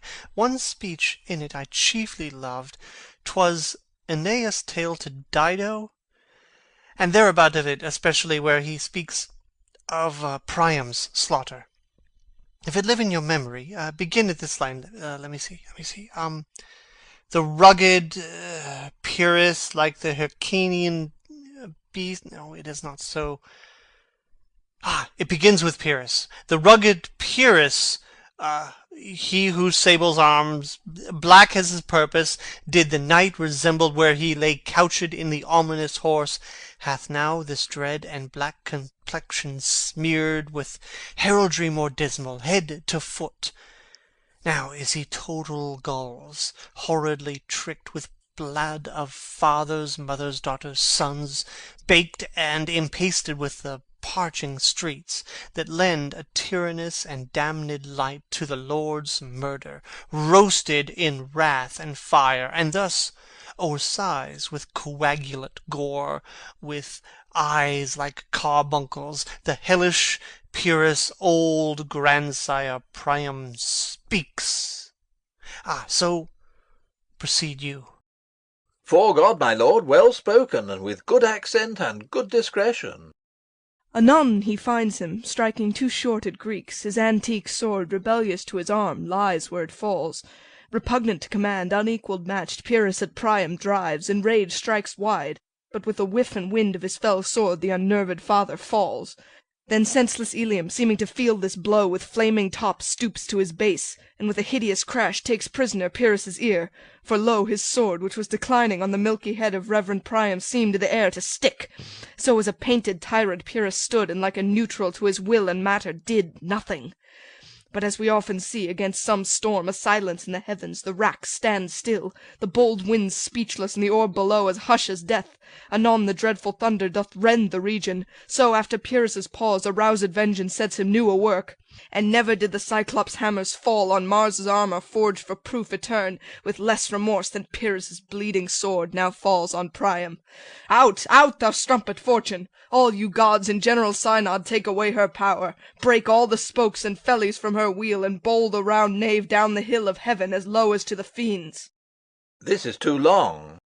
It shall to the barbers with your beard. Prithee, say on. He's for a jig or a tale of bawdry, or he sleeps. Say on, come to Hecuba. But who, oh, who had seen the mobled queen? The mobled queen? That's good. Mobled queen is good.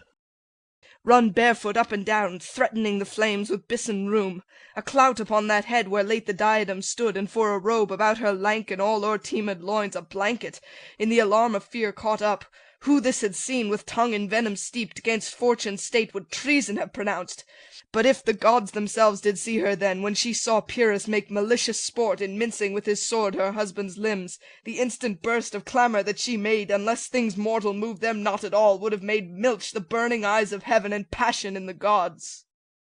Look where he has not turned his colour, and has tears in his eyes. Prithee no more. 'Tis well. I'll have thee speak out the rest soon. Good my lord, will you see the players well bestowed? Do you hear? Let them be well used, for they are the abstract and brief chronicles of the time. After your death you were better have a bad epitaph than their ill report while you live. My lord, I will use them according to their desert. God's bodkins, man, better. Use every man after his desert, and who should scape whipping.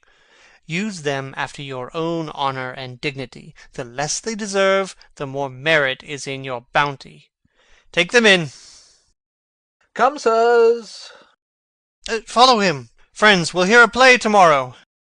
Exit Polonius with all players but the first. Dost thou hear me, old friend?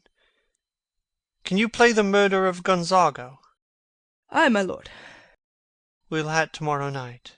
You could, for a need, study a speech of some 12 or 16 lines, which I would set down and insert in't, could you not?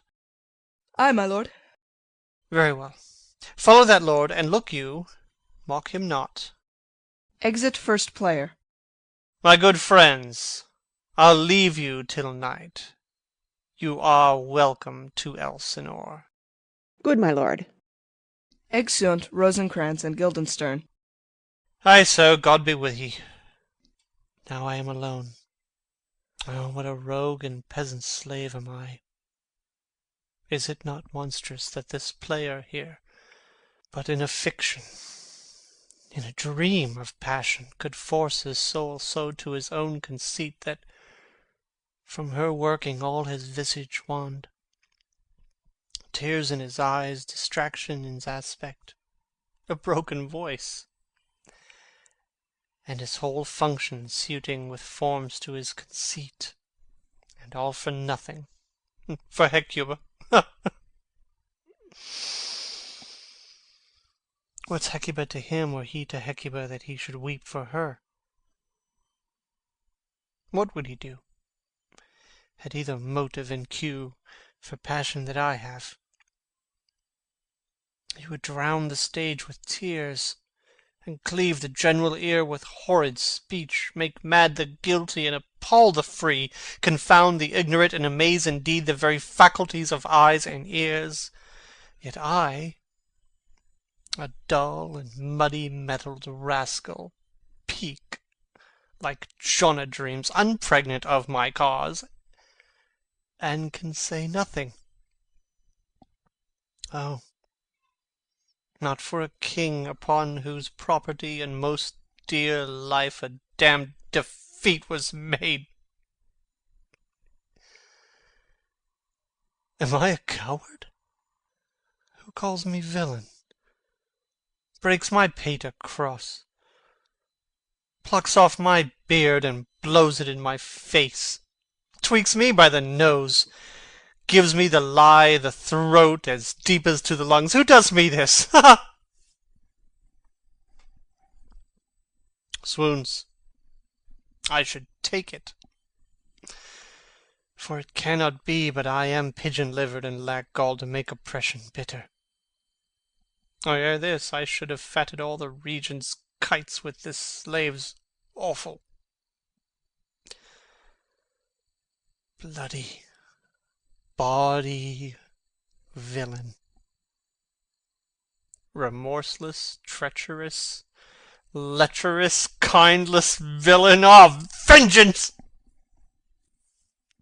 Oh, why, what an ass am I! This is most brave, that I, the son of a dear father, murdered, prompted to my revenge by heaven and hell, must, like a whore, unpack my heart with words and fall a-cursing like a very drab scullion. Fie upon't foe. About my brain.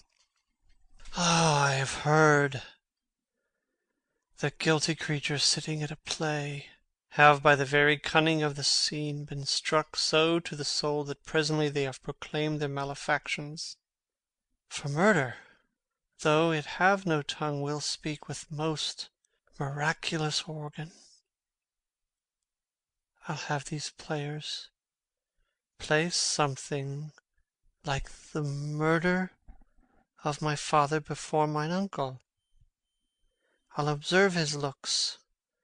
I'll tend him to the quick. If he but blench, I know my course.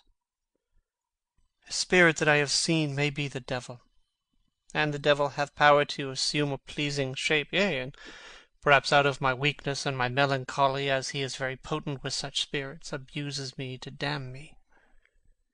Oh, I'll have grounds more relative than this. The place, the thing wherein I'll catch the conscience of the king. Exit. Act 3. Scene 1. A room in the castle. Enter King, Queen, Polonius, Ophelia, Rosencrantz, and Guildenstern. And can you, by no drift of circumstance, get from him why he puts on this confusion, grating so harshly all his days of quiet with turbulent and dangerous lunacy? He does confess he feels himself distracted, but from what cause he will by no means speak. Nor do we find him forward to be sounded, but with a crafty madness keeps aloof when we would bring him on to some confession of his true state. Did he receive you well? Most like a gentleman. But with much forcing of his disposition. Niggard of question, but of our demands most free in his reply. Did you essay him to any pastime? Madam, it so fell out that certain players we o'erwrought on the way, of these we told him, and there did seem in him a kind of joy to hear of it, They are about the court, and, as I think, they have already ordered this knight to play before him.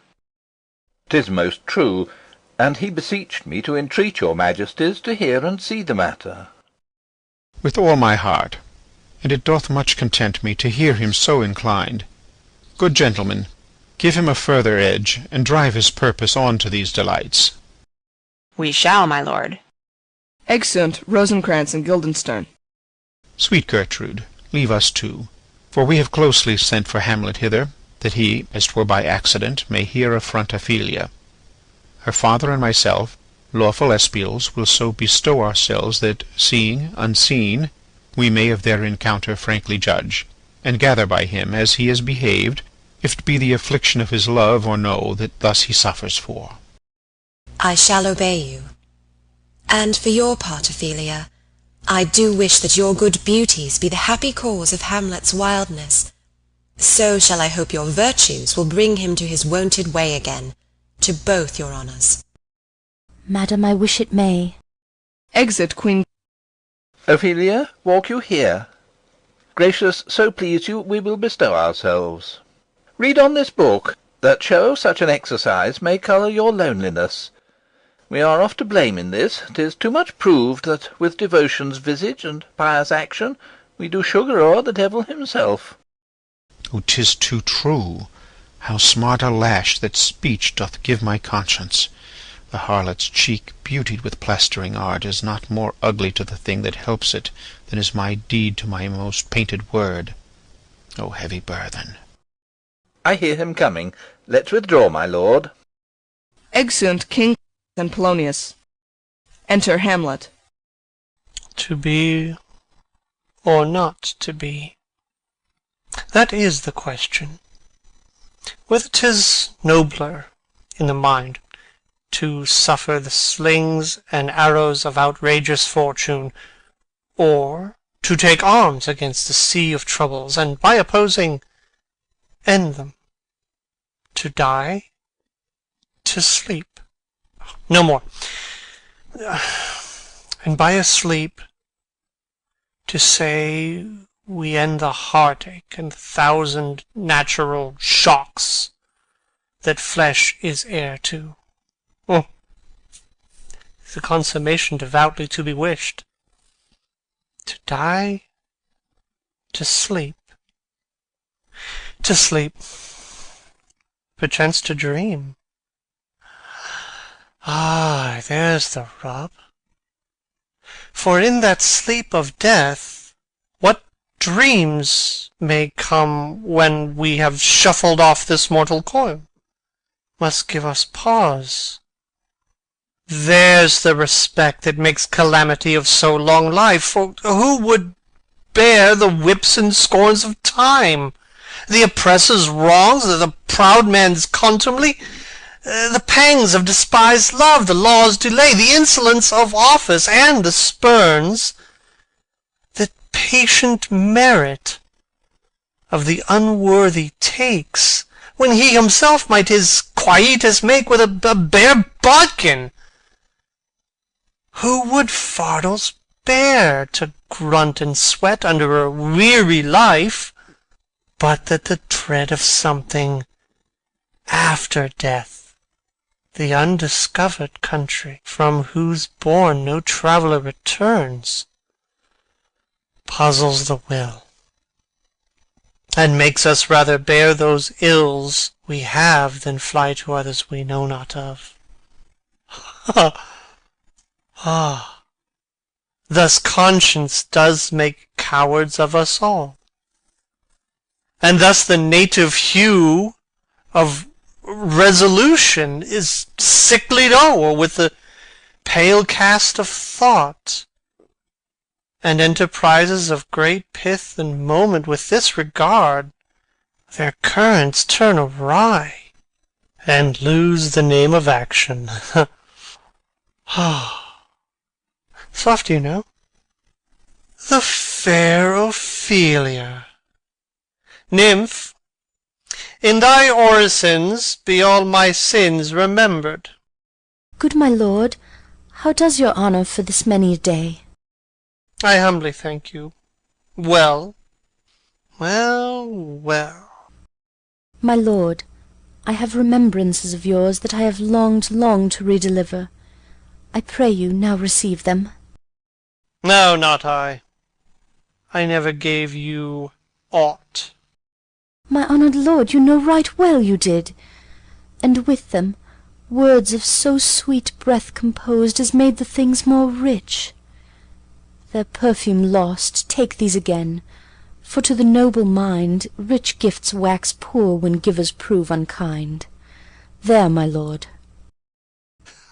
Ha ha! Are you honest? My lord?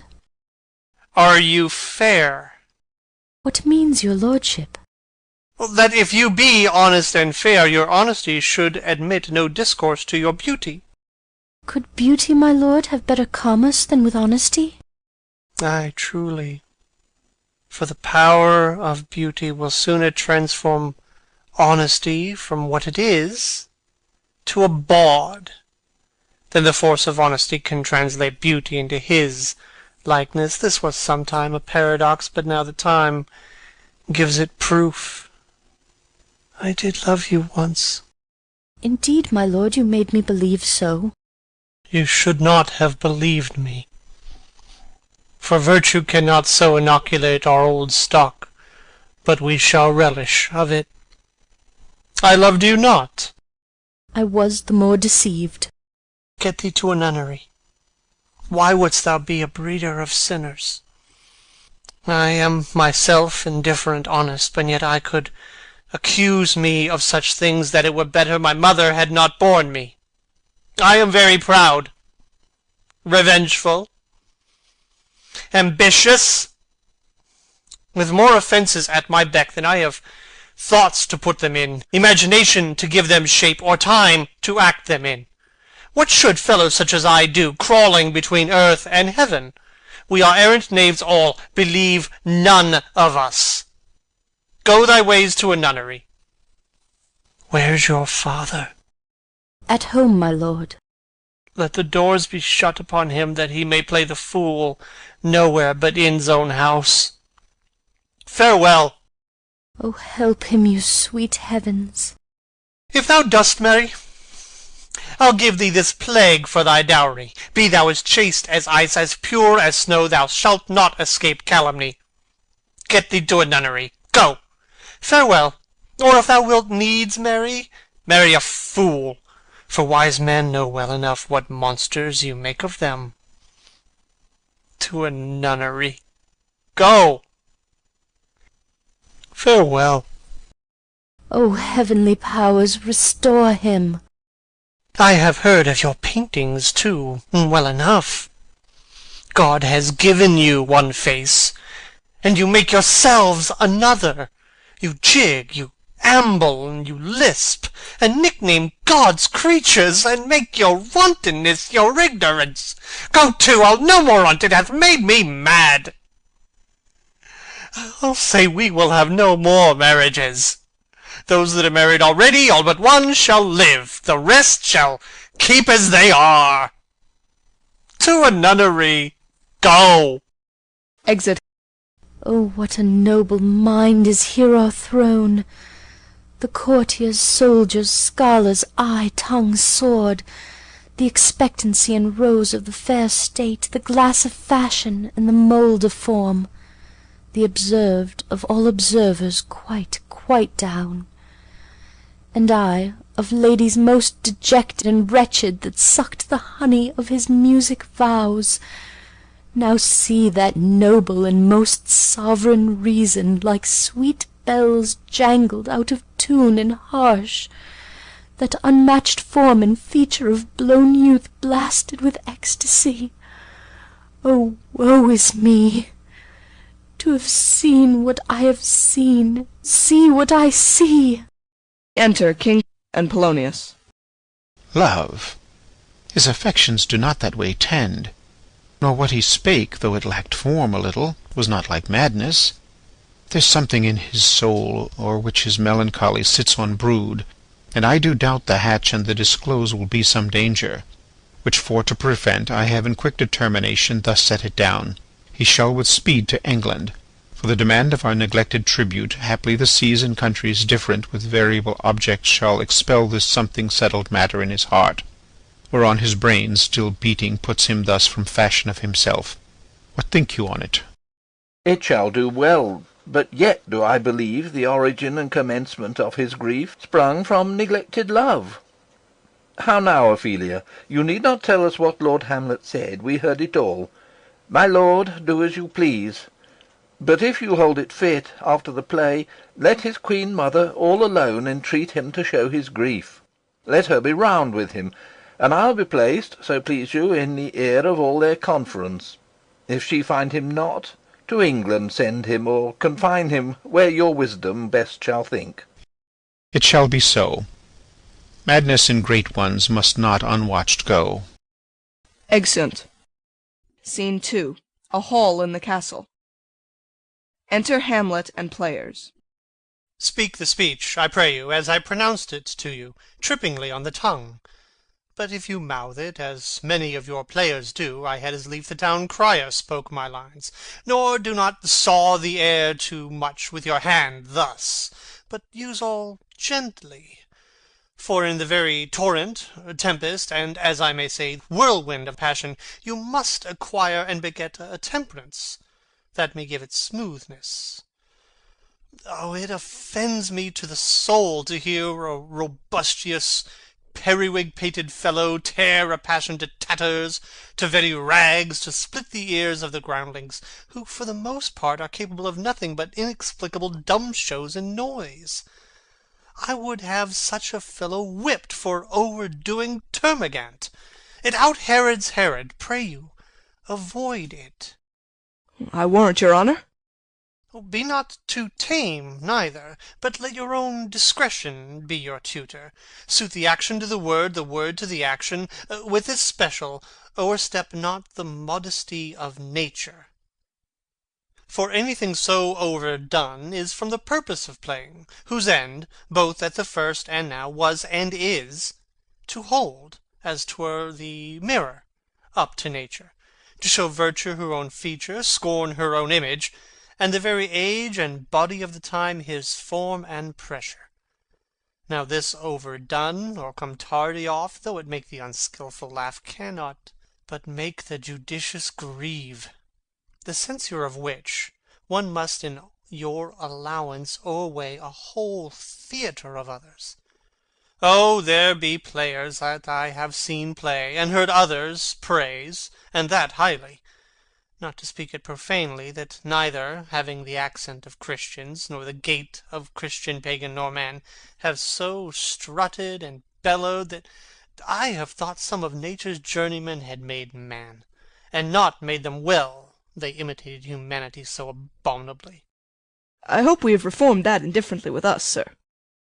Reform it altogether, and let those that play your clowns speak no more than is set down for them, for there be of them that will themselves laugh to set on some quantity of barren spectators to laugh too, though in the meantime some necessary question of the play be then to be considered. That's villainous, and shows a most pitiful ambition in the fool that uses it. Go, make you ready. Exeunt players. Enter Polonius, Rosencrantz, and Guildenstern. How now, my lord? Will the king hear this piece of work? And the queen too, and that presently. Bid the players make haste. Exit Polonius. Will you two help to hasten them? We will, my lord. Exeunt Rosencrantz and Guildenstern. What ho, Horatio! Enter Horatio. Here, sweet lord, at your service. Horatio, thou art e'en as just a man as e'er my conversation coped withal. Oh, my dear lord. Nay, do not think I flatter. For what advancement may I hope from thee, that no revenue hast but thy good spirits to feed and clothe thee? Why should the poor be flattered? No, let the candied tongue lick absurd pomp, and crook the pregnant hinges of the knee, where thrift may follow fawning. Dost thou hear? Since my dear soul was mistress of her choice, and could of men distinguish, her election hath sealed thee for herself. for thou hast been as one in suffering all that suffers nothing. A man that fortune's buffets and rewards hast ta'en with equal thanks, and blessed are those whose blood and judgment are so well commingled, that they are not a pipe for fortune's finger to sound what stop she please. Give me that man that is not passion's slave, and I will wear him in my heart's core, ay, in my heart of heart, as I do thee. There's something too much of this. There is a play to-night before the king. One scene of it comes near the circumstance which I have told thee of my father's death. I prithee, when thou seest that act afoot, even with the very comment of thy soul, observe mine uncle. If his occulted guilt do not itself unkennel in one speech, it is a damned ghost that we have seen, and my imaginations are as foul as Vulcan's stithy. Give him heedful note, for I, mine eyes, will rivet to his face, and afterward we will both our judgments join in censure of his seeming. Well, my lord, if he steal aught the whilst this play is playing, and escape detecting, I will pay the theft. They are coming to the play. I must be idle. Get you a place. Danish March. A flourish. Enter King, Queen, Polonius, Ophelia, Rosencrantz, Guildenstern, and others. How fares our cousin Hamlet? Excellent, i' faith. Of the chameleon's dish I eat the air, promise crammed. You cannot feed capons so. I have nothing with this answer, Hamlet. These words are not mine. No, nor mine now. My lord, you once played at the university, you say? That did I, my lord, and was accounted a good actor. What did you enact? I did act Julius Caesar.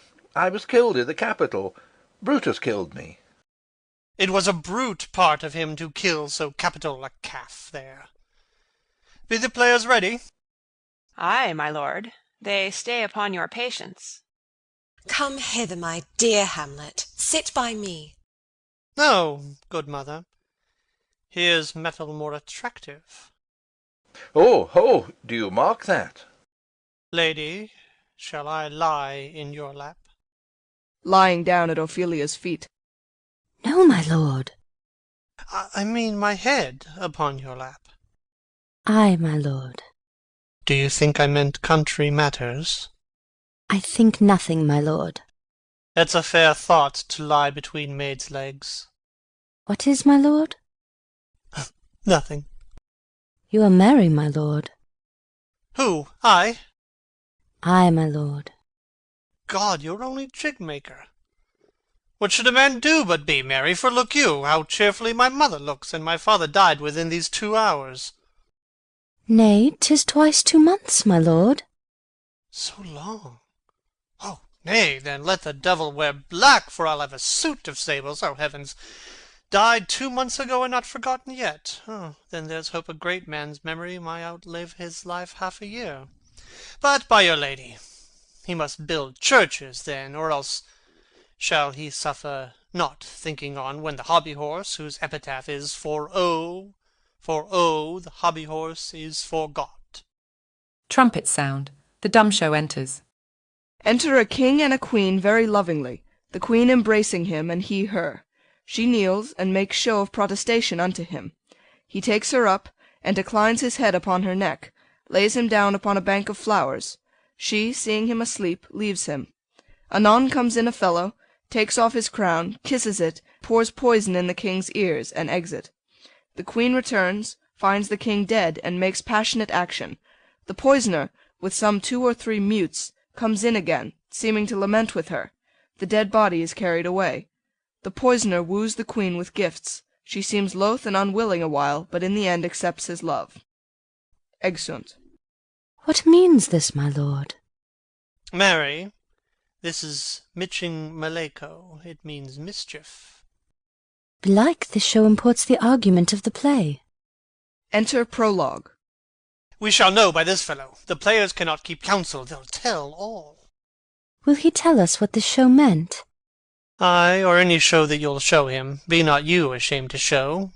He'll not shame to tell you what it means. You are not You are not. I'll mark the play. For us and for our tragedy, here stooping to your clemency, we beg your hearing patiently. Is this a prologue or the posy of a ring?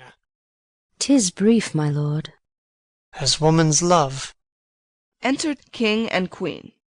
Full 30 times hath Phoebus' cart gone round Neptune's salt wash, and Tellus' orbed ground, and 30 dozen moons with borrowed sheen about the world have times 12/30s been, since love our hearts and Hymen did our hands unite commutual in most sacred bands. So many journeys may the sun and moon make us again count o'er ere love be done. But woe is me, you are so sick of late, so far from cheer and from your former state, that I distrust you. Yet though I discomfort you, my lord, it nothing must, for women's fear and love holds quantity in neither aught nor in extremity.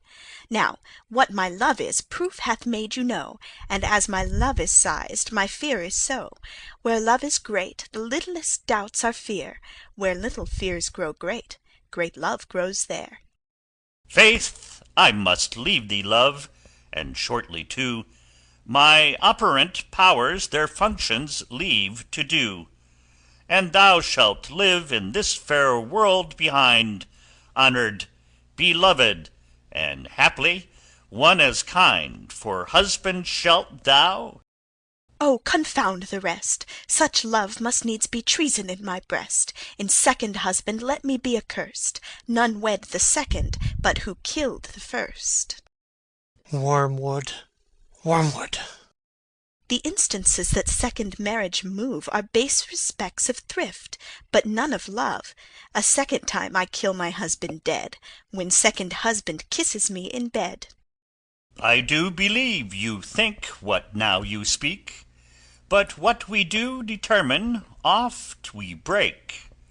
Purpose is but the slave to memory, of violent birth, but poor validity, which now, like fruit unripe, sticks on the tree, but fall unshaken when they mellow be.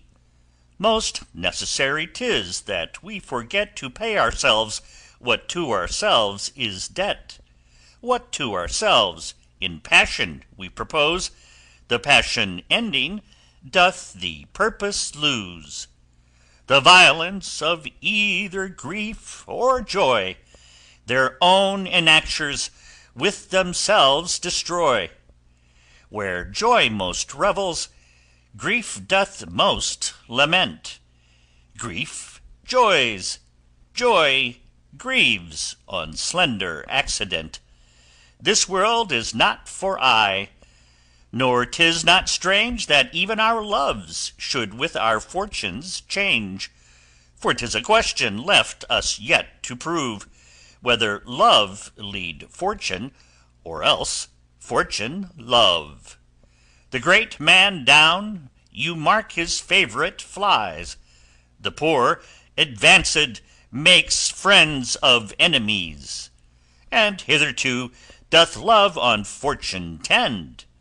For who not needs shall never lack a friend, and who in want a hollow friend doth try, directly seasons him his enemy.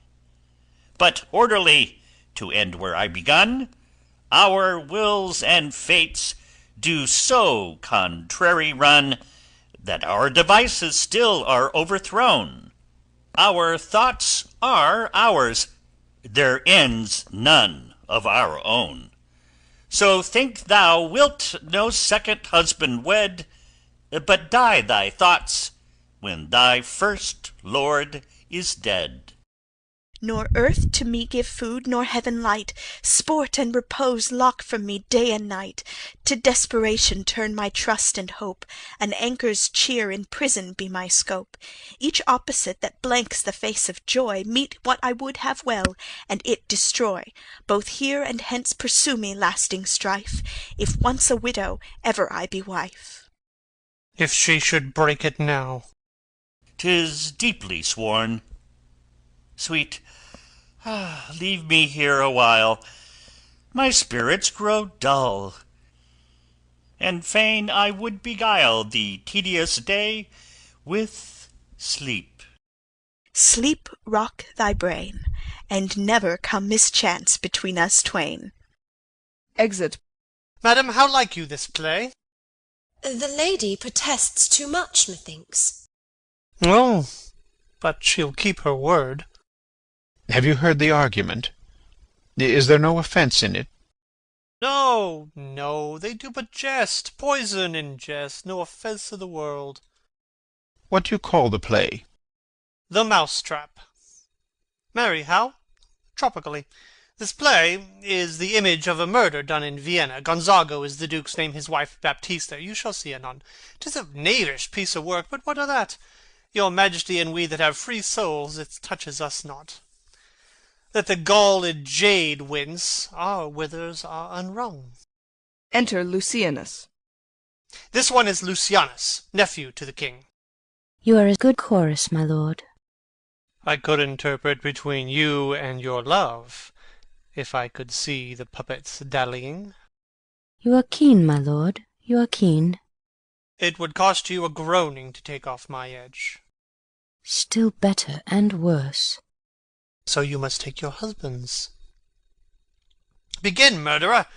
Pox leave thy damnable faces, and begin, come! Thy croaking raven doth bellow for revenge. Thoughts black, hands act, drugs fit, and time agreeing, confederate season else no creature seeing. Thou mixture rank of midnight weeds collected, with Hecate's ban thrice blasted, thrice infected, thy natural magic and dire property, unwholesome life, usurp immediately. Pours the poison into the sleeper's ears. He poisons him in the garden for his estate. His name's Gonzago. The story is extant and written choice Italian. You shall see anon how the murderer gets the love of Gonzago's wife. The king rises. Art frighted with false fire? How fares my lord? Give all the play. Give me some light. Away. Lights! Exeunt all but Hamlet and Horatio. Why, let the stricken deer go weep, the heart ungalled play. For some must watch, while some must sleep, so runs the world away. Would not this, sir, and a forest of feathers, if the rest of my fortunes turn Turk with me, with 2 provincial roses on my raised shoes, get me a fellowship in a cry of players, sir? Half a share. A whole one, I. For thou dost know, O Damon dear, this realm dismantled was of Jove himself, and now reigns here a very, very Padjock. You might have rhymed. O good Horatio, I'll take the ghost's word for £1,000. Didst perceive? Very well, my lord. Upon the talk of the poisoning? I did very well note him. No, Come, some music! Come, the recorders! For if the king like not the comedy, why then belike he likes it not, perdie. Come, some music! Enter Rosencrantz and Guildenstern. Good my lord, vouchsafe me a word with you. Sir, a whole history. The king, sir, Ay, sir, what of him? is in his retirement marvellous distempered. With drink, sir? No, my lord, rather with choler. Your wisdom should show itself more richer to signify this to his doctor. For me to put him to his purgation would perhaps plunge him into far more choler. Good my lord, put your discourse into some frame, and start not so wildly from my affair. I am tame, sir. Pronounce. The queen your mother, in most great affliction of spirit, hath sent me to you. You are welcome. Nay, good my lord, this courtesy is not of the right breed. If it shall please you to make me a wholesome answer, I will do your mother's commandment. If not, your pardon and my return shall be the end of my business. Sir, I cannot. What, my lord? Make you a wholesome answer, my wit's diseased. But, sir, such answer as I can make you shall command, or rather, as you say, my mother. Therefore no more, but to the matter. My mother, you say. Then thus she says, your behaviour hath struck her into amazement and admiration. A wonderful son that can so astonish a mother. But is there no sequel at the heels of this mother's admiration? She desires to speak with you in her closet ere you go to bed. We shall obey, were she 10 times our mother. Have you any further trade with us? My lord, you once did love me. So I do still, by these pickers and stealers. Good my lord, what is the cause of distemper? You do surely bar the door upon your own liberty, if you deny your griefs to your friend. Sir, I lack advancement. How can that be, when you have the voice of the king himself for your succession in Denmark? Ay, sir, while the grass grows, the proverb is something musty. Re-enter players with recorders. Oh, the recorders! Here, let me see one. To withdraw with you, why do you go about to recover the wind of me as you would drive me into a toil? O my lord, if my duty be too bold, my love is too unmannerly. I do not well understand that. Will you play upon this pipe? My lord, I cannot. I pray you. Believe me, I cannot. I do beseech you. I know no touch of it, my lord. 'Tis as easy as lying. Govern these ventages with your fingers and thumb, give it breath with your mouth, and it will discourse most eloquent music. Look you, these are the stops. But these cannot I command to any utterance of harmony. I have not the skill. Why, look you now, how unworthy a thing you make of me. You would play upon me, you would seem to know my stops, you would pluck out the heart of my mystery, you would sound me from my lowest note to the top of my compass, and there is much music, excellent voice, in this little organ, yet cannot you make it speak. Sblood, do you think I am easier to be played on than a pipe? Call me what instrument you will, though you can fret me, you cannot play upon me. Enter Polonius. God bless you, sir. My lord, the Queen would speak with you, and presently. Do you see yonder cloud that's almost in the shape of a camel? By the mass, and 'tis like a camel indeed. Methinks it is like a weasel. It is backed like a weasel. Or like a whale? Very like a whale. Then I will come to my mother by and by. They fool me to the top of my bent. I will come by and by. I will say so. Exit. By and by is easily said. Leave me, friends. Exeunt all but Hamlet. 'Tis now the very witching time of night, when churchyards yawn and hell itself breathes out contagion to this world. Now could I drink hot blood, and do such bitter business as the day would quake to look on. Soft to my mother. O heart, lose not thy nature. Let not ever the soul of Nero enter this firm bosom. Let me be cruel, not unnatural. I will speak daggers to her, but use none. My tongue and soul in this be hypocrites. How in my words soever she be shent, to give them seals never, my soul, consent. Exit. Scene 3. A room in the castle. Enter King Rosencrantz and Guildenstern. I like him not, nor stands it safe with us to let his madness range. Therefore prepare you. I your commission will forthwith dispatch, and he to England shall along with you. The terms of our estate may not endure hazard so dangerous as doth hourly grow out of his lunacies. We will ourselves provide. Most holy and religious fear it is to keep those many, many bodies safe that live and feed upon your majesty.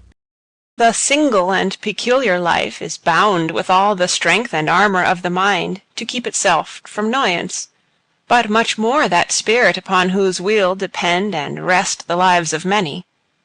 The seas of majesty dies not alone, but, like a gulf, doth draw what's near with it.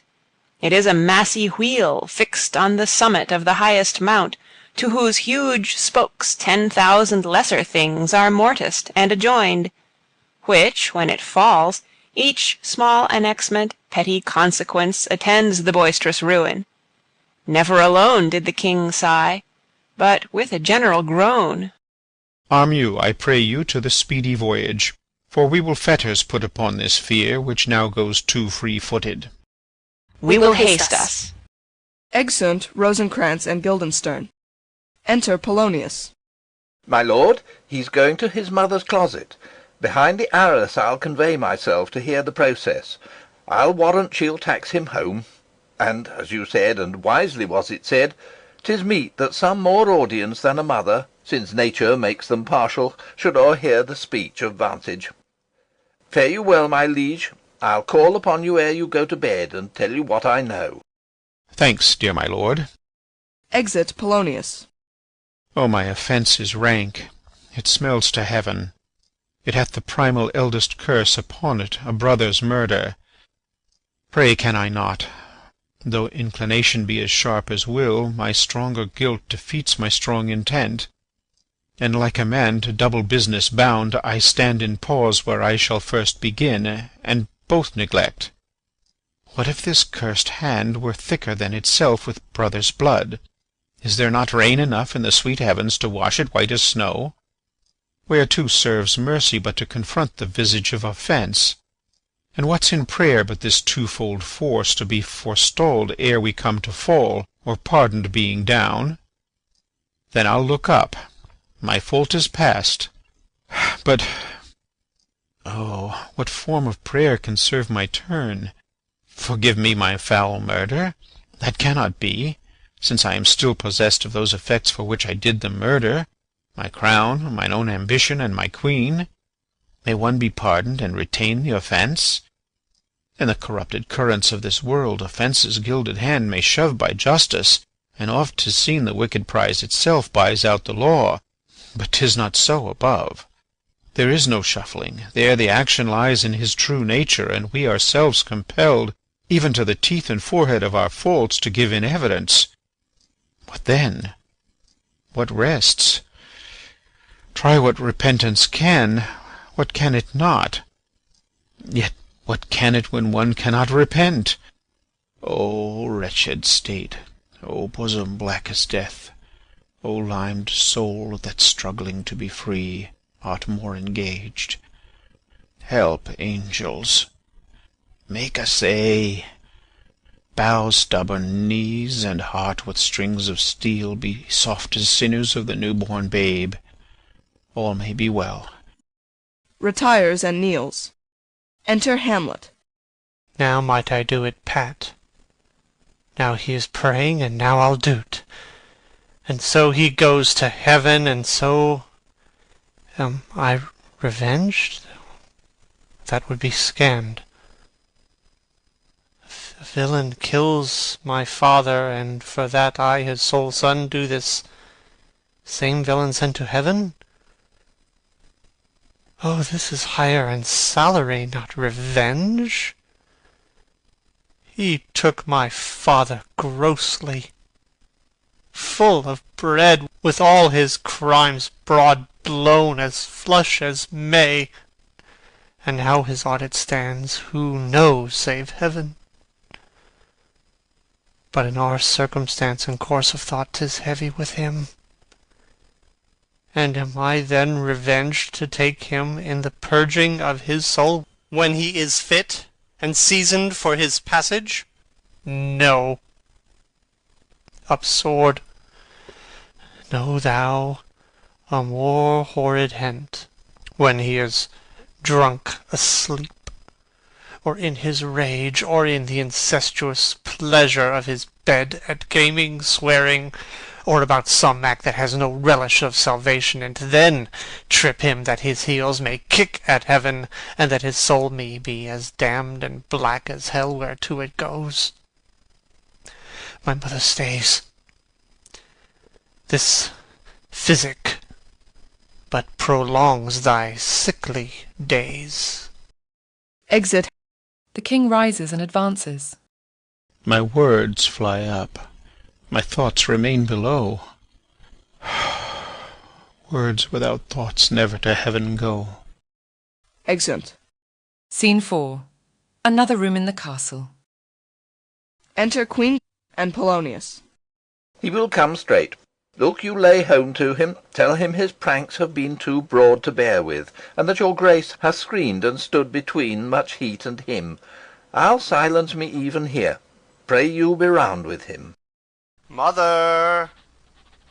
Mother! Mother! I'll warrant you, fear me not. Withdraw, I hear him coming. Polonius goes behind the arras. Enter Hamlet. Now, mother, what's the matter? Hamlet, thou hast thy father much offended. Mother, you have my father much offended. Come, come, you answer with an idle tongue.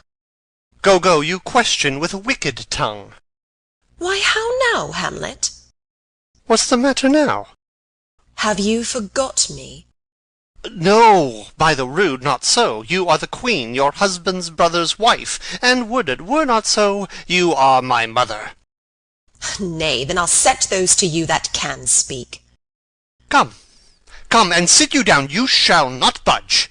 You go not till I set you up a glass where you may see the inmost part of you. What wilt thou do? Thou wilt not murder me. Help! Help, ho! What? Ho! Help! Help! Help! How now? A rat? Dead for a ducat! Dead! Makes a pass through the arras. I am slain. Falls and dies. Oh me! What hast thou done? Nay, I know not. Is it the king? Draws forth Polonius. Oh, what a rash and bloody deed is this! A bloody deed! Almost as bad, good mother, as kill a king and marry with his brother. As kill a king? Ay, lady, 'twas my word. Thou wretched, rash, intruding fool. Farewell. I took thee for thy better. Take thy fortune. Thou find'st to be too busy is some danger. Leave wringing of your hands. Peace. Sit you down, and let me wring your heart, for so I shall, if it be made of penetrable stuff, if damned custom have not brushed it so that it is proof and bulwark against sense. What have I done, that thou darest wag thy tongue in noise so rude against me? Such an act that blurs the grace and blush of modesty, calls virtue hypocrite, takes the rose from the fair forehead of an innocent love, and sets a blister there, makes marriage vows as false as divers oaths. Oh, such a deed, as from the body of contraction plucks the very soul, and sweet religion makes a rhapsody of words, heaven's face doth glow. Yea, this solidity and compound mass, with tristal visage, as against the doom, is thought sick at the act. Ah me, what act, that roars so loud and thunders in the index? Look here, upon this picture, and on this, the counterfeit presentment of two brothers. See what a grace was seated on this brow. Hyperion's curls, the front of Jove himself, and I like Mars to threaten and command. A station like the herald Mercury, new lighted on a heaven-kissing hill. A combination and a form indeed, where every god did seem to set his seal, to give the world assurance of a man. This was your husband. Look you now, what follows. Here is your husband, like a mildewed ear, blasting his wholesome brother. Have you eyes? Could you on this fair mountain leave to feed and batten on this moor? Ha! Have you eyes? You cannot call it love, for at your age the heyday in the blood is tame. It's humble, and waits upon the judgment. And what judgment would step from this to this? Sense, sure you have, else could you not have motion? But sure that sense is apoplexed. For madness would not err, nor sense to ecstasy was ne'er so thralled, but it reserved some quantity of choice to serve in such a difference. What devil was that cozened you at Hoodman blind? Eyes without feeling, feeling without sight, ears without hands or eyes, smelling sans all, or but a sickly part of one true sense, could not so mope. Oh, shame, where is thy blush? Rebellious hell, if thou canst mutine in a matron's bones to flaming youth, let virtue be as wax, and melt in her own fire. Proclaim no shame when the compulsive ardour gives the charge, since frost itself as actively doth burn, and reason panders will. O Hamlet, speak no more. Thou turn'st mine eyes into my very soul, and there I see such black and grained spots as will not leave their taint. Nay, but to live in the rank sweat of an enseamed bed, stewed in corruption, honeying and making love over the nasty sty. Oh, speak to me no more! These words like daggers enter in mine ears. No more, sweet Hamlet. A murderer and a villain, a slave that is not 20th part the tithe of your precedent lord, a vice of kings, a cutpurse of the empire and the rule, that from a shelf the precious diadem stole, and put it in his pocket. No more! A king of shreds and patches. Enter Ghost. Save me, and hover o'er me with your wings, your heavenly guards. What would your graces figure? Alas, he's mad. Do not come your tardy son to chide, lapsed in time and passion. Let's go by the important acting of your dread command, O say! Do not forget, this visitation is but to whet thy almost blunted purpose. But look, amazement on thy mother sits. O step between her and her fighting soul. Conceit in weakest bodies strongest works. Speak to her, Hamlet. How is't with you, lady? Alas, how is't with you, that you do bend your eye on vacancy, and with the incorporeal air do hold discourse? For that your eyes, your spirits wildly peep, and, as the sleeping soldiers in the alarm, your bedded hairs, like life and excrement, start up and stand on end. O gentle sun, upon the heat and flame of thy distemper sprinkle cool patience. Whereon do you look? On him, on him! Look you, how pale he glares! His form and cause conjoined, preaching to stones would make them capable. Do not look upon me! Lest with piteous action you convert my stern effects, then what I have to do will want true colour, tears perchance for blood. To whom do you speak this? Do you see nothing there? Nothing at all, yet all that is I see. Nor did you nothing hear? No, nothing but ourselves. Oh, look you there!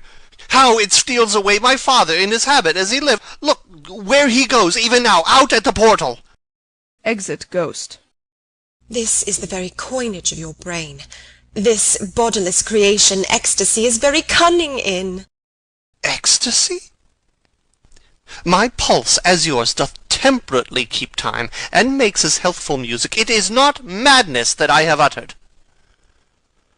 Bring me to the test, and I the matter will reword. Which madness would gamble from? Mother, for love of grace, lay not that mattering unction to your soul, that not your trespass, but my madness speaks. It will but skin and film the ulcerous place, while rank corruption, mining all within, infects unseen. Confess yourself to heaven. Repent what's past, avoid what is to come, and do not spread the compost on the weeds to make them ranker. Forgive me this my virtue, for in the fatness of these Percy, times, virtue itself of vice must pardon beg. Yea, curb and woo, for leave to do him good. O Hamlet, thou hast cleft my heart in twain. Oh, throw away the worser part of it, and live the purer with the other half. Good night. But go not to my uncle's bed. Assume a virtue, if you have it not.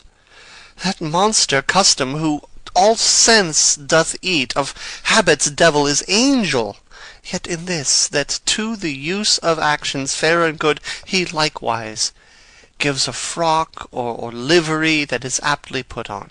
Refrain to-night, and that shall lend a kind of easiness to the next abstinence, the next more easy, for use almost can change the stamp of nature, and either curb the devil, or throw him out with wondrous potency. Once more, good night, and when you are desirous to be blessed, I blessing beg of you. For this same Lord I do repent. But heaven hath pleased it so to punish me with this, and this with me, that I must be their scourge and minister. I will bestow him, and will answer well the death I gave him. So again, good night. I must be cruel, only to be kind. Thus bad begins, and worse remains behind. One word more, good lady. What shall I do? Not this, by no means that I bid you do.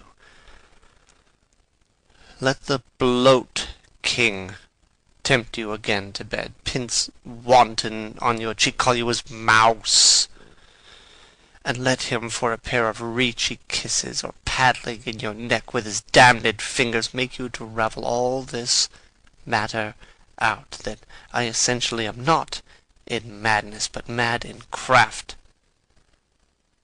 'Twere good you let him know, for who that's but a queen fair, sober, wise, would from a paddock, from a bat, a jib, such dear concernings hide? Who would do so? No. In despite of sense and secrecy, unpeg the basket on the house's top. Let the birds fly, and, like the famous ape, to try conclusions, in the basket creep and break your own neck down. Be thou assured, if words be made of breath, and breath of life, I have no life to breathe what thou hast said to me. I must to England. You know that. Alack, I had forgot. 'Tis so concluded on. There's letters sealed, and my two schoolfellows, whom I trust as I will adders fanged, they bear the mandate. They must sweep my way, and marshal me to knavery. Let it work, for 'tis the sport to have the engineer hoist with his own petard. And shall go hard, but I will delve 1 yard below their minds, and blow them at the moon.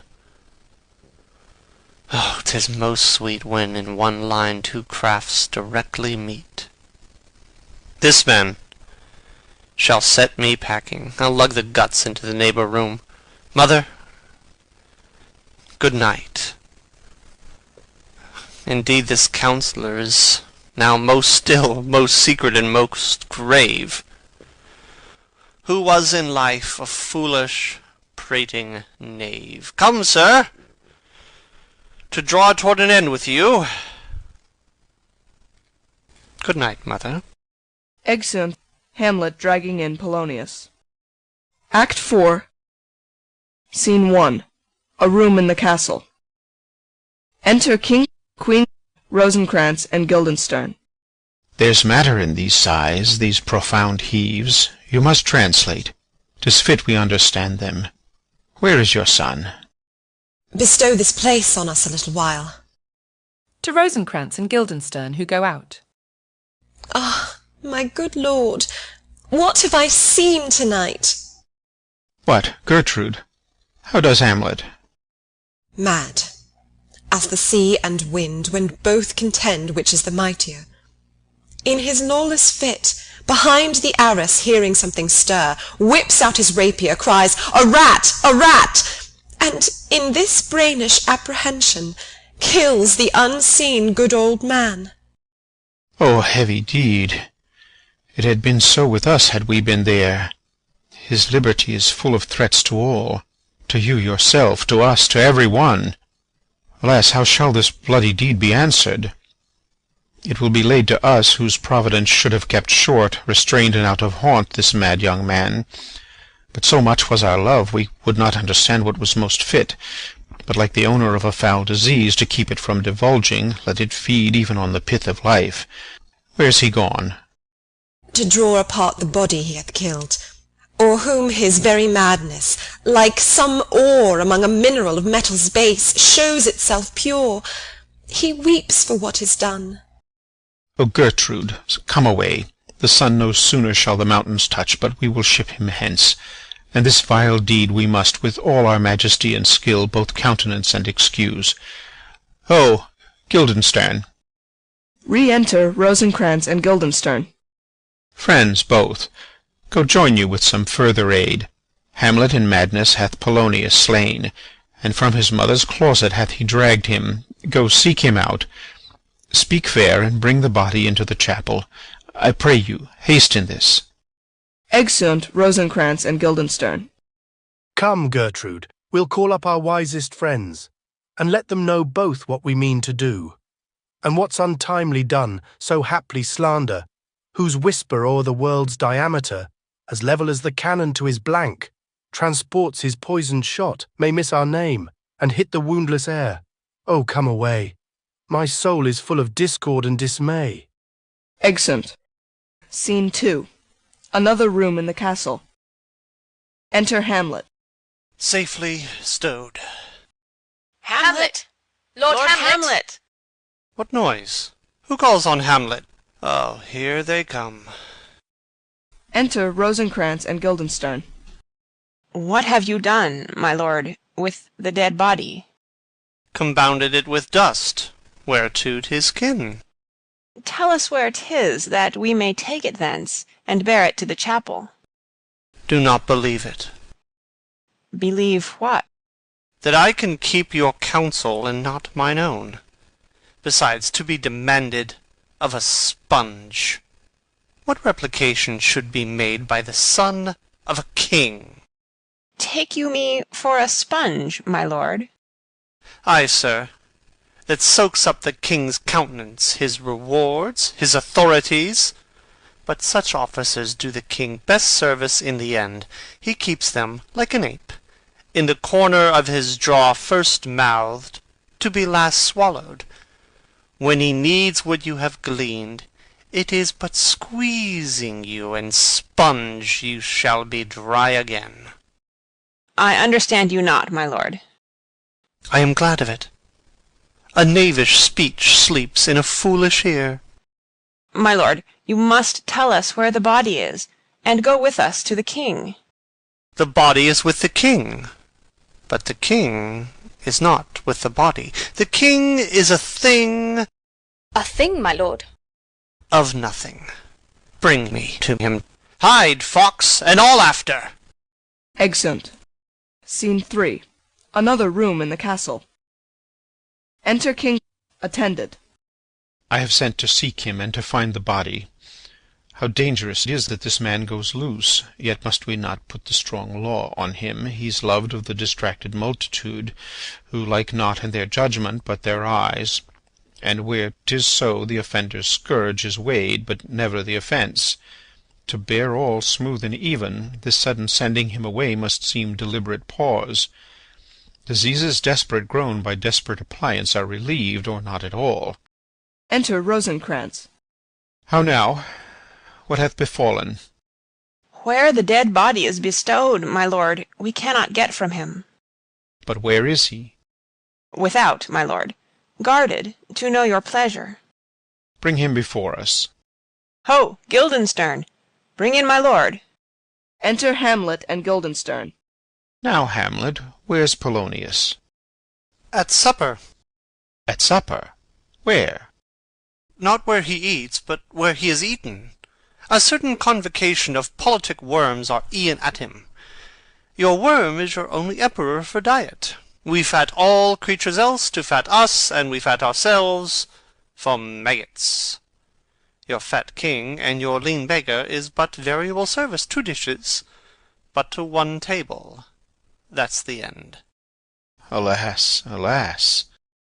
A man may fish with the worm that hath ate of a king, and cat of the fish that hath fed of that worm. What dost thou mean by this? Nothing, but to show you how a king may go a progress through the guts of a beggar. Where is Polonius? In heaven? Send hither to see. If your messenger find him not there, seek him in the other place yourself. But indeed, if you find him not within this month, you shall nose him as you go up the stairs into the lobby. Go seek him there. He will stay till ye come. Exeunt attendants. Hamlet, this deed for thine especial safety, which we do tender, as we dearly grieve for that which thou hast done, must send thee hence, with fiery quickness. Therefore prepare thyself. The bark is ready, and the wind at help. The associates tend, and everything is bent for England. For England? Ay, Hamlet. Good. So is't, if thou knew'st our purposes. I see a cherub that sees them. But come, for England! Farewell, dear mother. Thy loving father, Hamlet. My mother. Father and mother is man and wife is one flesh, and so my mother. Come, for England. Exit. Follow him at foot. Tempt him with speed aboard. Delay it not. I'll have him hence to-night. Away, for everything is sealed and done, that else leans on the affair. Pray you, make haste. Exeunt Rosencrantz and Guildenstern. And England, if my love thou hold'st at aught, as my great power thereof may give thee sense, since yet thy cicatrice looks raw and red after the Danish sword, and thy free oar pays homage to us, thou mayst not coldly set our sovereign process, which imports at full, by letters congruing to that effect, the present death of Hamlet. Do it, England, for like the hectic in my blood he rages, and thou must cure me, till I know 'tis done, however my haps, my joys were ne'er begun. Exit. Scene 4. A plain in Denmark. Enter Fortinbras and forces marching. Go, captain. From me greet the Danish king. Tell him that, by his license, Fortinbras craves the conveyance of a promised march over his kingdom. You know the rendezvous. If that his majesty would aught with us, we shall express our duty in his eye, and let him know so. I will do it, my lord. Go softly on. Exeunt all but the captain. Enter Hamlet, Rosencrantz, Guildenstern, and others. Good sir, whose powers are these? They are of Norway, sir. How purposed, sir, I pray you? Against some part of Poland. Who commands them, sir? The nephews to old Norway, Fortinbras. Goes it against the main of Poland, sir, or for some frontier? Truly to speak, and with no addition, we go to gain a little patch of ground that hath in it no profit but the name. To pay 5 ducats, 5, I would not farm it, nor will it yield to Norway or the Pole a ranker rate should it be sold in fee. Why, then the Polack never will defend it. Yes, it is already garrisoned. 2,000 souls and 20,000 ducats will not debate the question of this straw. This is the imposthume of much wealth and peace that inward breaks, and shows no cause without why the man dies. I humbly thank you, sir. God be with you, sir. Exit. Wilt please you go, my lord? I'll be with you straight. Go a little before. Exeunt all except Hamlet. How all occasions do inform against me, and spur my dull revenge. What is a man, if his chief good and market of his time be but to sleep and feed? A beast, no more? Sure he that made us with such large discourse looking before and after gave us not that capability and godlike reason to fust in us unused?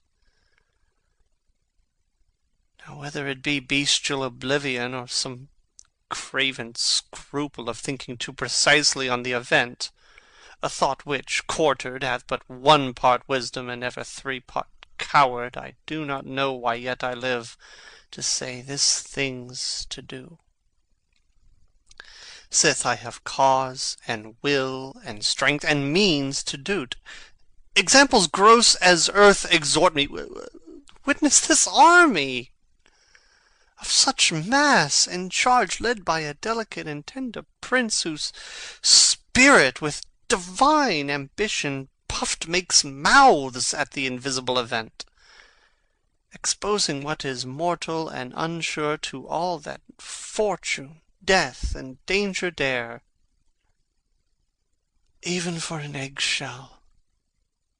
Rightly to be great is not to stir without great argument, but greatly to find quarrel in a straw when honour's at the stake. How stand I then that have a father killed, a mother stained, excitements of my reason and my blood, and let all sleep, while to my shame I see the imminent death of 20,000 men, that for a fantasy and trick of fame go to their graves like beds? Fight for a plot whereon the numbers cannot try the cause, which is not tomb enough incontinent to hide the slain. Oh, from this time forth my thoughts be bloody, or be nothing worth. Exit. Scene 5. Elsinore. A room in the castle. Enter Queen, Horatio, and a gentleman. I will not speak with her. She is importunate, indeed distract. Her mood will needs be pitied. What would she have? She speaks much of her father, says she hears there's tricks of the world, and hems and beats her heart, spurns enviously at straws, speaks things in doubt that carry but half sense. Her speech is nothing, yet the unshaped use of it doth move the hearers to collection. They aim at it, and botch the words up fit to their own thoughts, which, as her winks and nods and gestures yield them, indeed would make one think there might be thought, though nothing sure, yet much unhappily. 'Twere good she were spoken with, for she may strew dangerous conjectures in ill-breeding minds. Let her come in. Exit, gentlemen. To my sick soul, as sin's true nature is, each toy seems prologue to some great amiss. So full of artless jealousy is guilt, it spills itself in fearing to be spilt. Enter Ophelia. Where is the beauteous majesty of Denmark? How now, Ophelia? How should I your true love know from another one? By his cockle hat and staff, and his sandal shoon. Alas, sweet lady, what imports this song? Say you? Nay, pray you mark. He's dead and gone, lady, he's dead and gone. At his head a grass-green turf, at his heels a stone. Nay, but Ophelia! Pray you, mark. White his shroud as the mountain snow. Enter King. Alas, look here, my lord. Larded with sweet flowers, which bewept to the grave did go, with true love showers. How do you, pretty lady? Well, God ild you. They say the owl was a baker's daughter. Lord, we know what we are, but not what we may be. God be at your table. Conceit upon her father. Pray you, let's have no words of this. But when they ask you what it means, say you this. Tomorrow is St. Valentine's Day, all in the morning betime, and I a maid at your window to be your Valentine. Then up he rose and donned his clothes, and up the chamber door, let in the maid that out a maid never departed more. Pretty Ophelia. Indeed, allow without an oath, I'll make an end on't. By Jis and by St. Charity, alack and fie for shame, young men will do it if they come to it, by cock they are to blame. Quoth she, before you tumbled me, you promised me to wed. So would I had done by yonder sun, and thou hadst not come to my bed. How long hath she been thus? I hope all will be well. We must be patient, but I cannot choose but weep, to think they should lay him in the cold ground. My brother shall know of it, and so I thank you for your good counsel. Come, my coach. Good night, ladies. Good night, sweet ladies. Good night. Good night. Exit. Follow her close. Give her good watch, I pray you. Exit Horatio. Oh, this is the poison of deep grief. It springs all from her father's death. Oh, Gertrude, Gertrude, when sorrows come, they come not single spies, but in battalions. First your father slain, next your son gone, and he most violent author of his own just remove. The people muddied, thick and unwholesome in their thoughts and whispers for good Polonius's death, and we have done but greenly in hugger-mugger to inter him. Poor Ophelia divided from herself and her fair judgment, without the which we are pictures or mere beasts. Last and as much containing as all these, her brother is in secret come from France, feeds on his wonder, keeps himself in clouds, and wants not buzzers to infect his ear with pestilent speeches of his father's death. Where in necessity of matter beggared will nothing stick our person to arraign in ear and ear. Oh, my dear Gertrude, this, like to a murdering piece, in many places gives me superfluous death. A noise within. Alack, what noise is this? Where are my Switzers? Let them guard the door. Enter a gentleman. What is the matter? Save yourself, my lord. The ocean, overpeering of his list, eats not the flats with more impetuous haste than young Laertes in a riotous head o'erbears your officers.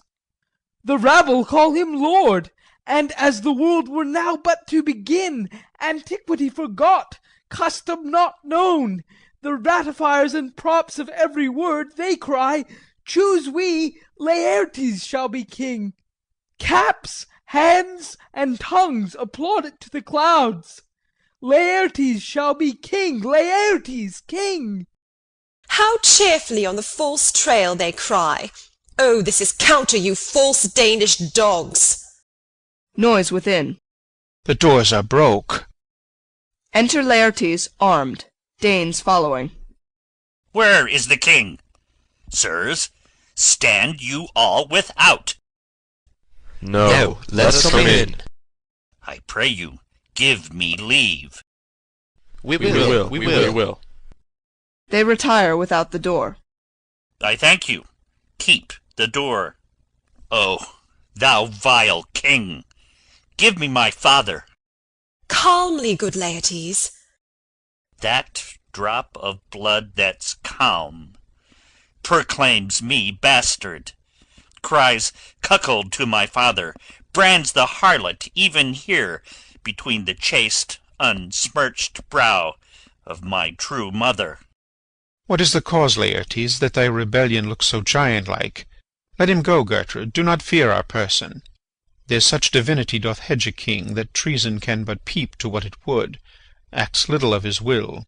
Tell me, Laertes, why thou art thus incensed? Let him go, Gertrude. Speak, man. Where is my father? Dead. But not by him. Let him demand his fill. How came he dead? I'll not be juggled with.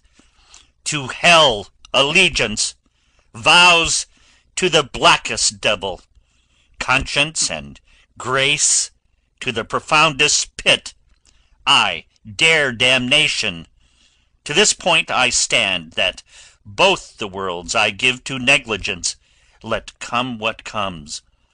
Only I'll be revenged most thoroughly for my father. Who shall stay you? My will, not all the world. And for my means I'll husband them so well they shall go far with little. Good Laertes, if you desire to know the certainty of your dear father's death, is't writ in your revenge that swoop-stake you will draw both friend and foe, winner and loser? None but his enemies. Will you know them then? To his good friends thus wide I'll ope my arms, and like the kind life-rendering pelican, repast them with my blood. Why, now you speak like a good child and a true gentleman. That I am guiltless of your father's death, and am most sensible in grief for it, it shall as level to your judgment pierce as day does to your eye. Let her come in. How now? What noise is that? Re-enter Ophelia, fantastically dressed with straws and flowers.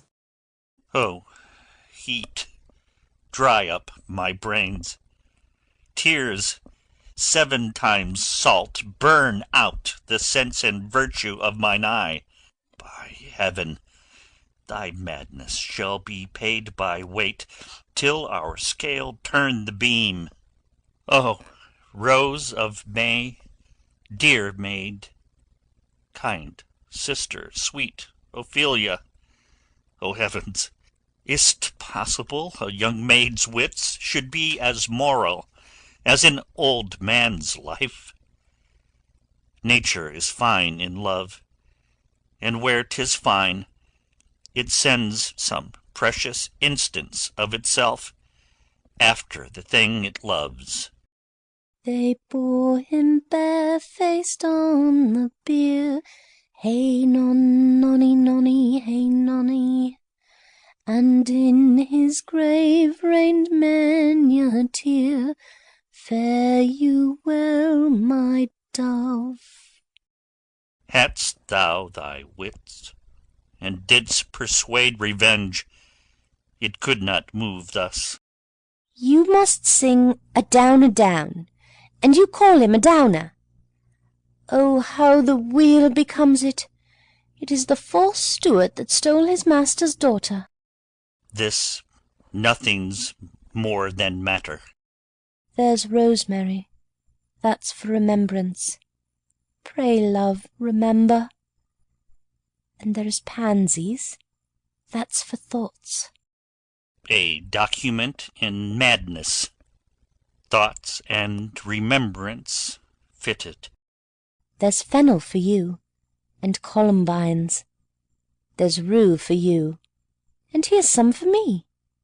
We may call it Herb Grace o' Sundays. Oh, you must wear your rue with a difference. There's a daisy.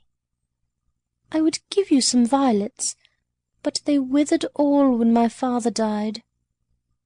They say he made a good end, for bonny sweet Robin is all my joy. Thought and affliction, passion, hell itself, she turns to favour and to prettiness. And will he not come again? And will he not come again? No, no, he is dead. Go to thy deathbed.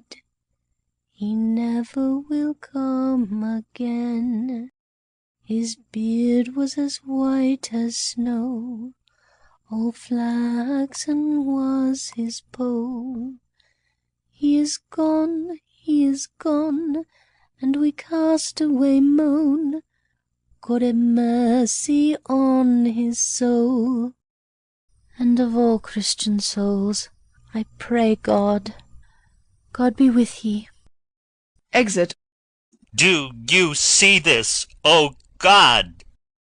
Laertes, I must commune with your grief, or you deny me right. Go but apart, make choice of whom your wisest friends you will, and they shall hear and judge twixt you and me. If by direct or by collateral hand they find us touched, we will our kingdom give, our crown, our life, and all that we can ours to you in satisfaction. But if not, be you content to lend your patience to us, and we shall jointly labour with your soul to give it due content. Let this be so.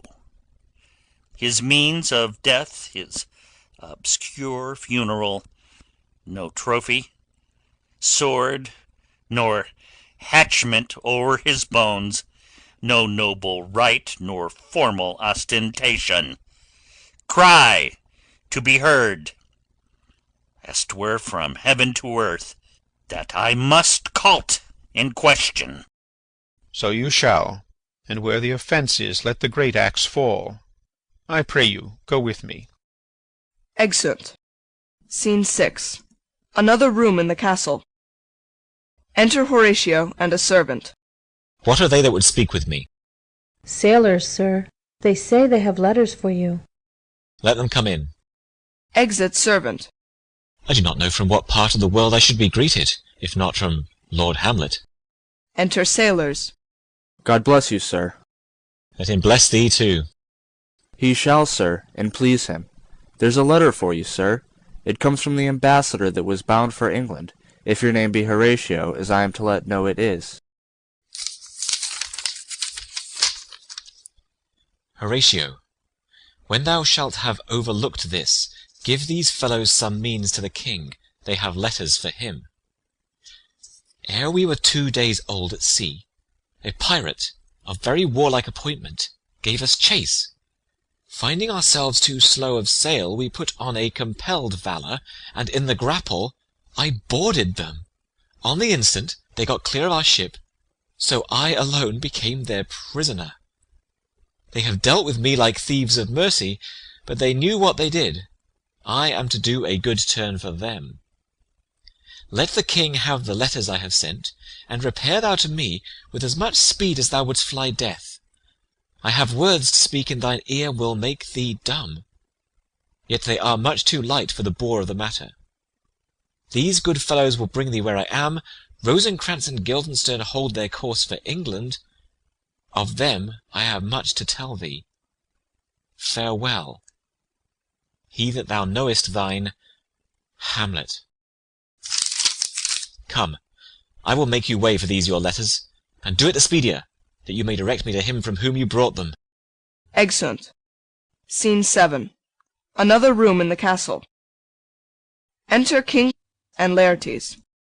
Now must your conscience my acquaintance seal, and you must put me in your heart for friend, sith you have heard, and with a knowing ear, that he which hath your noble father slain pursued my life. It well appears. But tell me why you proceeded not against these feats, so crimeful and so capital in nature, as by your safety, wisdom, all things else, you mainly were stirred up. Oh, for 2 special reasons, which may to you perhaps seem much unsinewed, but yet to me they are strong. The queen, his mother, lives almost by his looks, and for myself, my virtue or my plague, be it either which, she's so conjunctive to my life and soul, that as the star moves not but in his sphere, I could not but buy her. The other motive, why to a public count I might not go, is the great love the general gender bear him, who, dipping all his faults in their affection, would, like the spring that turneth wood to stone, convert his gyves to graces, so that my arrows, too slightly timbered for so loud a wind, would have reverted to my bow again, and not where I had aimed them.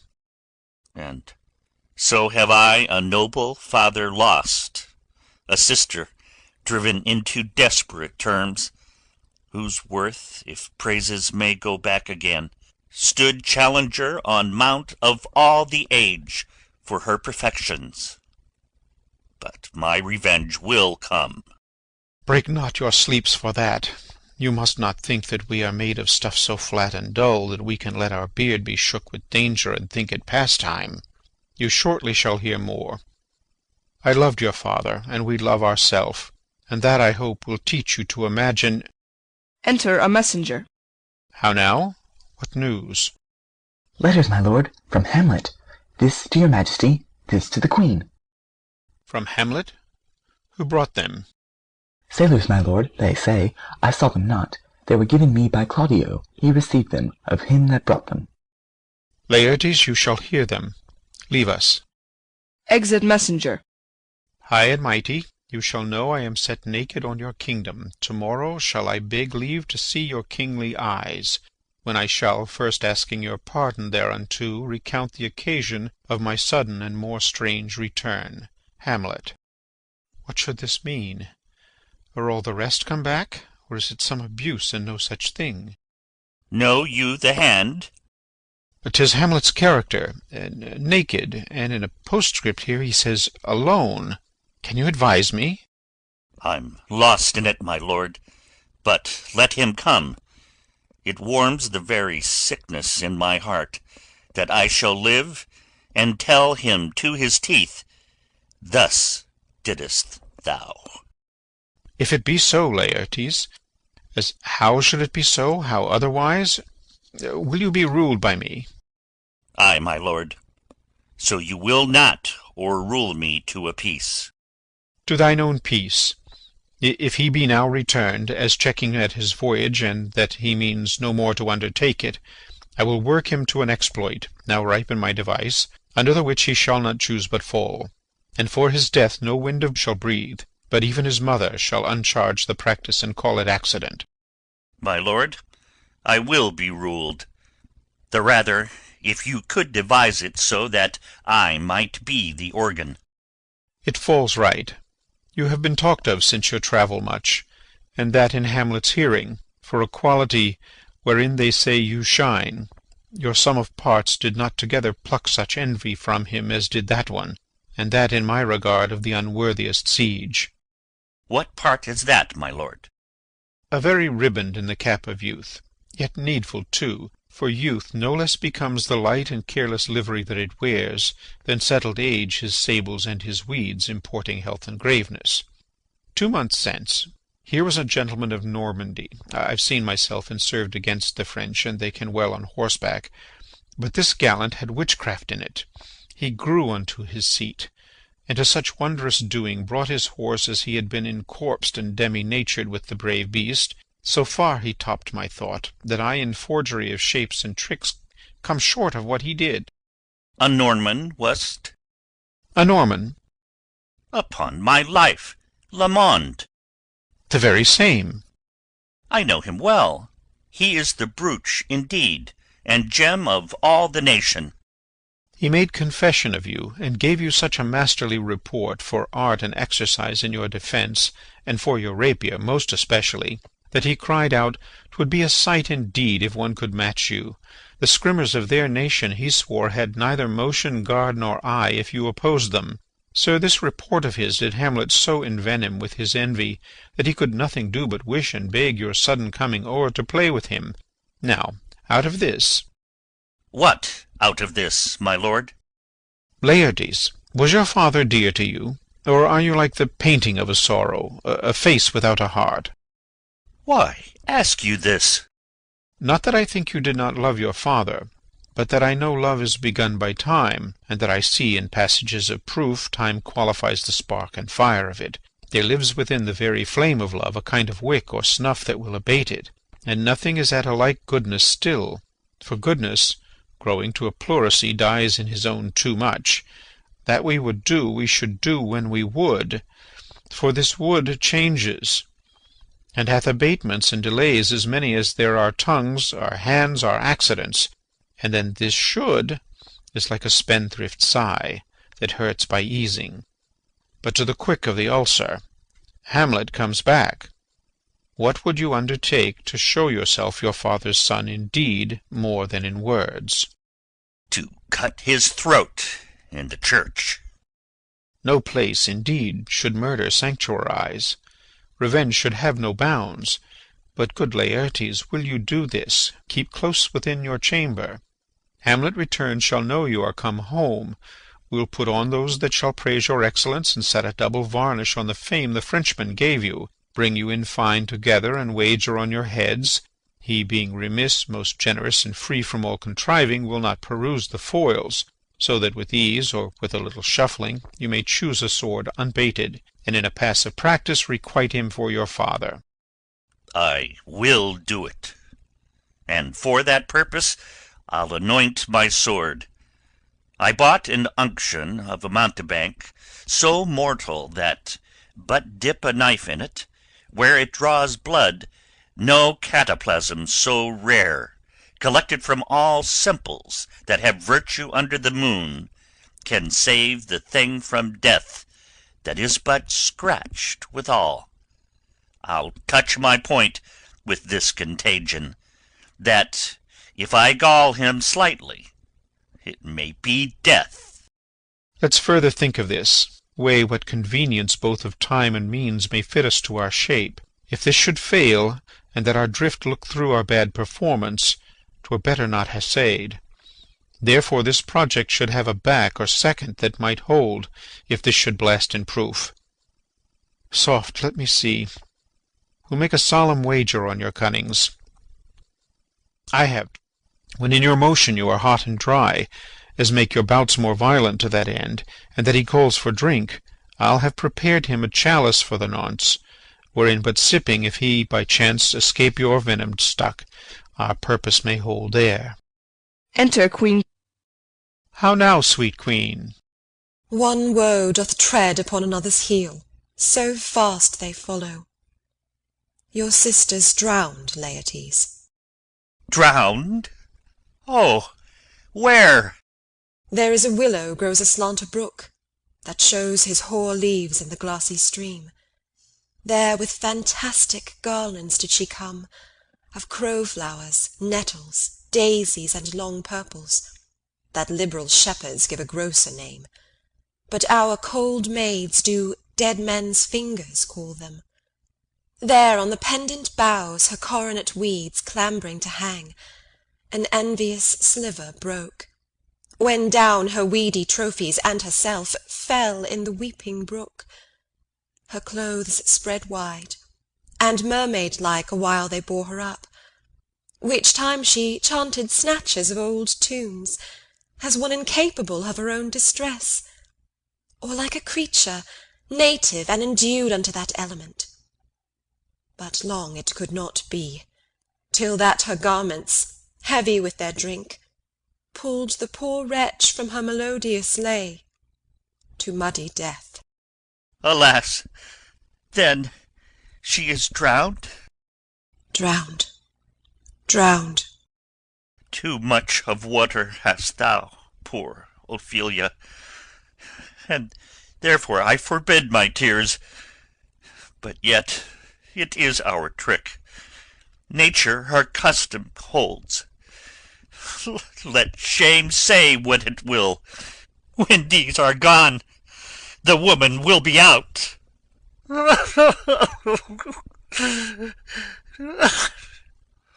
Adieu, my lord.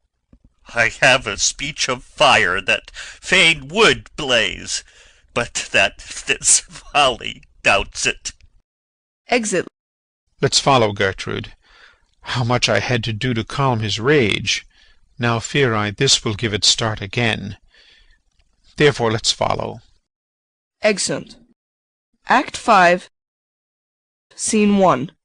A churchyard. Enter 2 clowns with spades, etc. Is she to be buried in Christian burial that wilfully seeks her own salvation? I tell thee she is, so make her grave straight. The crowner hath sat on her and finds it Christian burial. How can that be, unless she drowned herself in her own defence?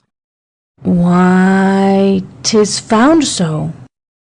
It must be se offendendo. It cannot be else. For here lies the point. If I drown myself wittingly, it argues an act, and an act hath three branches. It is to act, to do, to perform. Argal, she drowned herself wittingly. Nay, but hear you, goodman Delver. Give me leave. Here lies water. Good. Here stands the man. Good. If the man go to this water and drown himself, it is, will he, nil he. He goes. Mark you that. But if the water come to him and drown him, he drowns not himself. Argal, he that is not guilty of his own death shortens not his own life. But is this law? Ay, marry ist, Crowner's quest law. Will you have the truth on't? If this had not been a gentlewoman, she should have been buried out of Christian burial. Why, there thou sayest, and that more pity that great folk should have countenance in this world to drown or hang themselves, more than they're even Christian. Come, my spade, there is no ancient gentleman but gardeners, ditchers, and grave-makers. They hold up Adam's profession. Was he a gentleman? He was the first that ever bore arms. Why, he had none. What? Art a heathen? How dost thou understand the Scripture? The Scripture says, Adam digged. Could he dig without arms? If you answerest me not to the purpose, confess thyself. Go to. What is he that builds stronger than either the mason, the shipwright, or the carpenter? A gallows-maker, for that frame outlives 1,000 tenants. I like thy wit well, in good faith. The gallows does well, but how does it well? It does well to those that do in. Now thou dost ill to say the gallows is built stronger than the church. Argal, the gallows may do well to thee. Toot, come again. Who builds stronger than a mason, a shipwright, or a carpenter? Ay, tell me that, eunuch. Marry, now I can tell. Toot. Mass, I cannot tell. Enter Hamlet and Horatio, at a distance. Cudgel thy brains no more about it, for your dull ass will not mend his pace with beating, and when you are asked this question next, say, a grave-maker. The houses he makes last till doomsday. Go, get thee to Johann, fetch me a stoup of liquor. Exit second clown. Digs and sings.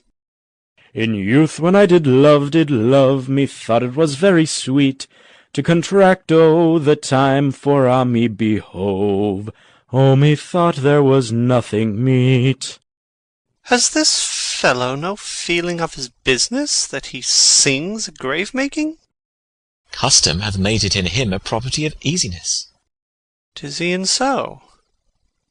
The hand of little employment hath the daintier sense. But age with his stealing steps hath clawed me in his clutch, and hath shipped me into the land, as if I had never been such. Throws up a skull. That skull had a tongue in it, and could sing once. How the knave jowls it to the ground, as if it were Cain's jawbone that did the first murder. It might be the pate of a politician, which this ass now o'erreaches. One that would circumvent God, might it not? It might, my lord. Or of a courtier, which could say, Good morrow, sweet lord. How dost thou, good lord? This might mean by lord, such a one that praised my lord such a one's horse, when he meant to beg in it, might it not? Ay, my lord. Why, e'en so. And now my lady worms, chapless, and knocked about the mazzard with a sexton's spade. Here's fine revolution, and we add the trick deceit. Did these bones cost no more the breeding, but to play at loggards with them? Mine ache to think on't. A pickaxe and a spade for a shrouding sheet. Oh, a pit of clay to be made for such a guest is meet. Throws up another skull. There's another. Why may not that be the skull of a lawyer? Where be his quiddities now, his quillets, his cases, his tenures, and his tricks? Why does he suffer this rude knave now to knock him about the sconce with a dirty shovel, and will not tell him of his action of battery? This fellow might be in time a great buyer of land, with his statues, his recognizances, his fines, his double vouchers, his recoveries. Is this the fine of his fines, and the recovery of his recoveries, to have his fine pate full of fine dirt? Will his vouchers vouch him no more of his purchases? And double ones too, than the length and breadth of a pair of indentures. The very conveyances of his land will hardly lie in this box. And must the interior himself have no more, huh? Not a jot more, my lord. Is not parchment made of sheepskins? Ay, my lord, and of calfskins too. They are sheep and calves which seek out assurance in that. I will speak to this fellow. Whose grave is this, sirrah? Mine, sir. Oh, a pit of clay to be made for such a guest is meet. I think it be thine indeed, for thou liest in't. You lie out on't, sir, and therefore it is not yours. For my part, I do not lie in it, and yet it is mine. Thou dost lie in't, to be in't, and say it is thine. 'Tis for the dead, not for the quick. Therefore thou liest. 'Tis a quick lie, sir, 'twill away again from me to you. What man dost thou dig it for? For no man, sir. What woman, then? For none neither. Who is to be buried in't? One that was a woman, sir, but, rest her soul, she's dead. How absolute the knave is! We must speak by the card, or equivocation will undo us. By the Lord, Horatio, these 3 years I have taken note of it. The age is grown so picked that the toe of the peasant comes so near the heel of the courtier he gaffs his kibe. How long hast thou been a grave-maker? Of all the days of the year, I came to it that day that our last king Hamlet overcame Fortinbras. How long is that since? Cannot you tell that? Every fool can tell that. It was the very day that young Hamlet was born, he that is mad and sent into England. Ay, marry, why was he sent into England? Why, because he was mad. He shall recover his wits there, or, if he do not, it's no great matter there. Why? 'Twill not be seen in him there. There the men are as mad as he. How came he mad? Very strangely, they say. How strangely? Faith, e'en with losing his wits. Upon what ground? Why, here in Denmark. I have been sexton here, man and boy, 30 years. How long will a man lie in the earth ere he rot? Faith, if he be not rotten before he die, as we have many pocky courses nowadays that will scarce hold the laying in, he will last you some 8 or 9 year. A tanner will last you 9 year. Why he more than another? Why, sir, his hide is so tanned with his trade that he will keep out water a great while, and your water is a sore decayer of the horse and dead body. Here's a skull now. This skull has lain in the earth 23 years. Whose was it? A horse and mad fellow's it was. Whose do you think it was? Nay, I know not. A pestilence on him for a mad rogue. I poured a flagon of Rhenish on my head once. This same skull, sir, was Yorick's skull, the king's jester. This? In that. Let me see. Oh, alas, poor Yorick. I knew him, Horatio, a fellow of infinite jest, of most excellent fancy. He hath borne me on his back 1,000 times. And now? How abhorred in my imagination it is, my gorge rims at it. He hung those lips I have kissed I know not how oft. Where be your jibes now? Your gambols, your songs, flashes of merriment that were wont to set the table on a roar. Not one now, to mock your own grinning. Quite chapfallen. Now, get you to my lady's chamber, and tell her. Let her paint an inch thick, to this favour she must come. Make her laugh at that. Prithee, Horatio, tell me one thing. What's that, my lord? Dost thou think Alexander looked o' this fashion in the earth? E'en so. And smelt so? Oh!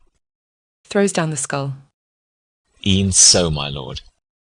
To what base uses we may return, Horatio?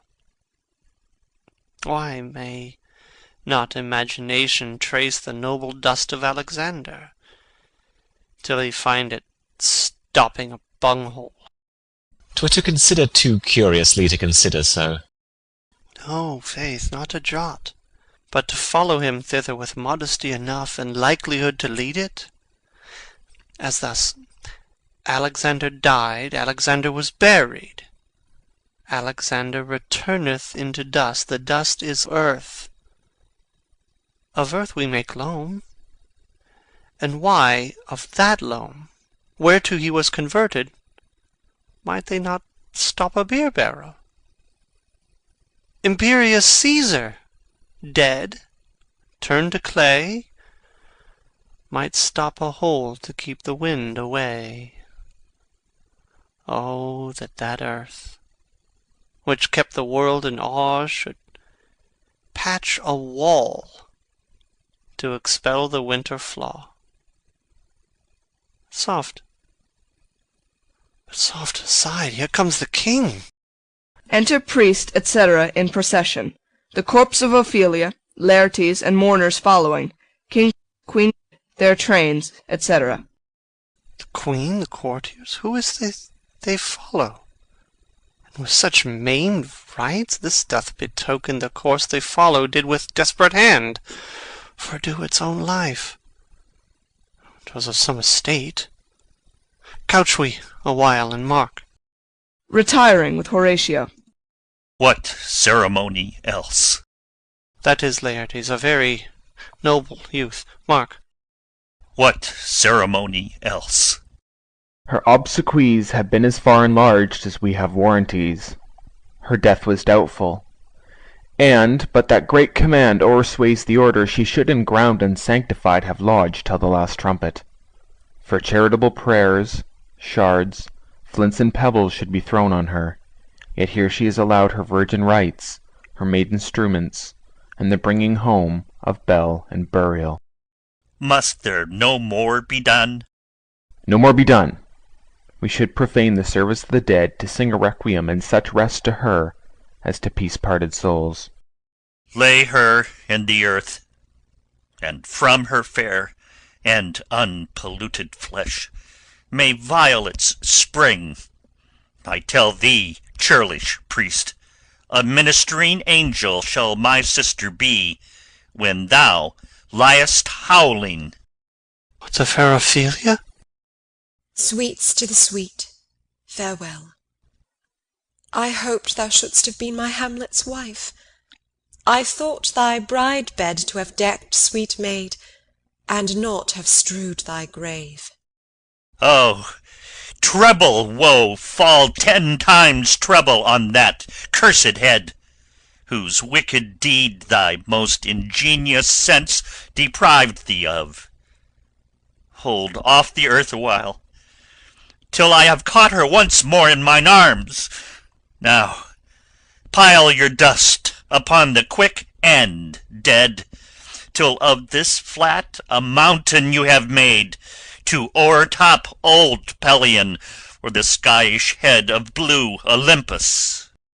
What is he whose grief bears such an emphasis? Whose phrase of sorrow conjures the wandering stars and makes them stand like wonder-wounded hearers? This is I, Hamlet the Dane. The devil take thy soul. Thou prayest not well, I prithee. Take thy fingers from my throat. For though I am not splentive and rash, yet I have something in me dangerous, which let thy wiseness fear. Hold off thy hand. Pluck them asunder. Hamlet! Hamlet! Gentlemen! Good my lord, be quiet. The attendants part them, and they come out of the grave. Why, I will fight with him upon this theme until my eyelids will no longer wag. Oh, my son, what theme? I loved Ophelia. 40,000 brothers could not, with all their quantity of love, make up my sum. What wilt thou do for her? Oh, he is mad, Laertes.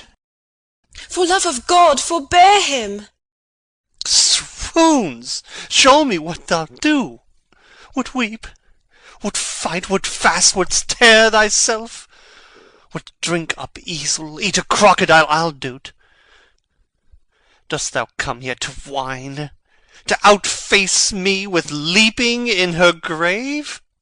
Be buried quick with her, and so will I. And if thou prate of mountains, let them throw millions of acres on us, till our ground, singeing his pate against the burning zone, make Ossa like a wart. Nay, and thou'lt mouth, I'll rant as well as thou. This is mere madness, and thus awhile the fit will work on him.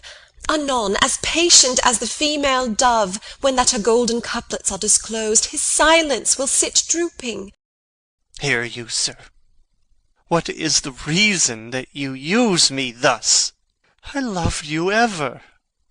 But it is no matter, let Hercules himself do what he may. The cat will mew, and dog will have his day. Exit. I pray you, good Horatio, wait upon him. Exit Horatio. Strengthen your patience in our last night's speech. We'll put the matter to the present push. Good Gertrude, set some watch over your son. This grave shall have a living monument. An hour of quiet shortly shall we see. Till then, in patience our proceeding be.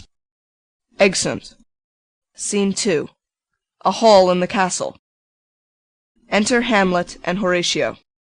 So much for this, sir. Now shall you see the other. You do remember all the circumstance? Remember it, my lord? Sir, in my heart there was a kind of fighting that would not let me sleep. Methought I lay worse than the mutines in the bilboes. Rashly, and praise be rashness for it, let us know. Our indiscretion sometimes serves us well, when our deep plots do pall. And that should teach us there's a divinity that shapes our ends. Rough hew them how we will. That is most certain.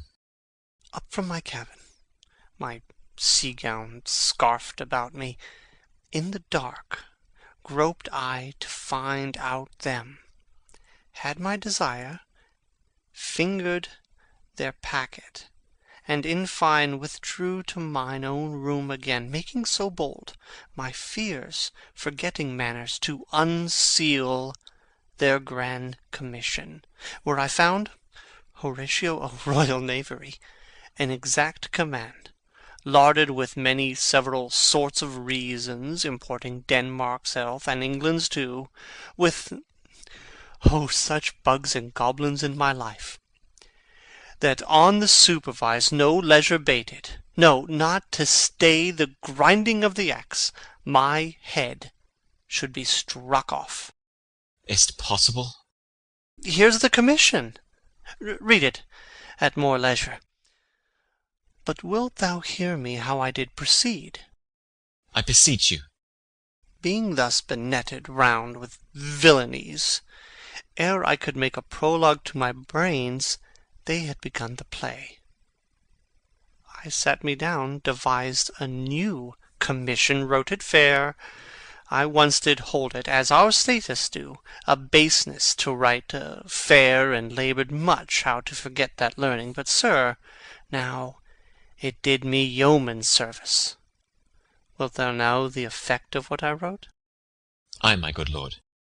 An earnest, conjuration from the king, as England was his faithful tributary, as love between them like the palm might flourish, as peace should stiff her wheaten garland wear, and stand a comma atween their amities, and many such like asses of great charge, that on the view and knowing of these contents, without abatement further, more or less, he should the bearers put to sudden death, no shriving time allowed. How is this sealed? Why, even in that was heaven ordinant.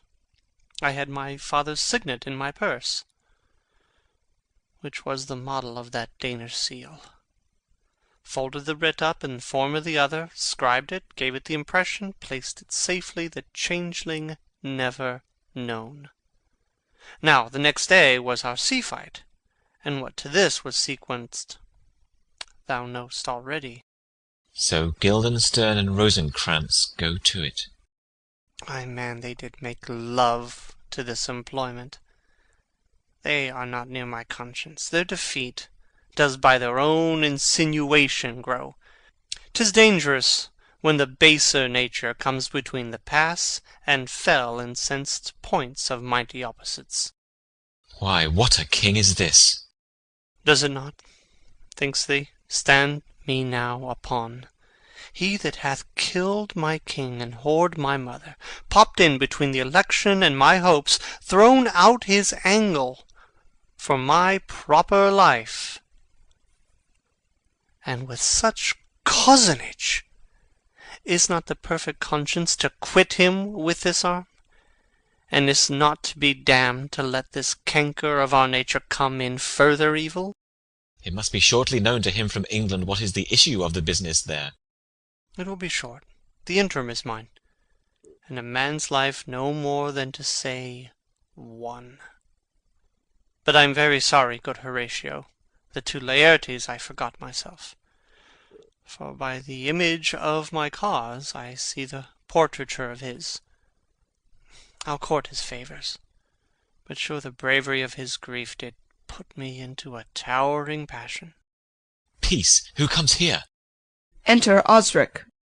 Your lordship is right welcome back to Denmark. I humbly thank you, sir. Dost know this Wanderfly? No, my good lord. Thy state is the more gracious, for 'tis a vice to know him. He hath much land and fertile. Let a beast be lord of beasts, and his crib shall stand at the king's mess. 'Tis a show, but, as I say, spacious in the possession of dirt. Sweet lord, if your lordship were at leisure, I should impart a thing to you from his majesty. I will receive it, sir, with all diligence of spirit. Put your bonnet to his right use, 'tis for the head. I thank your lordship. It is very hot. No, believe me, 'tis very cold, the wind is northerly. It is indifferent cold, my lord, indeed. Methinks it is very sultry and hot for my complexion. Exceedingly, my lord. It is very sultry, as it were. I cannot tell how. But, my lord, his majesty bade me signify to you that he has laid a great wager on your head.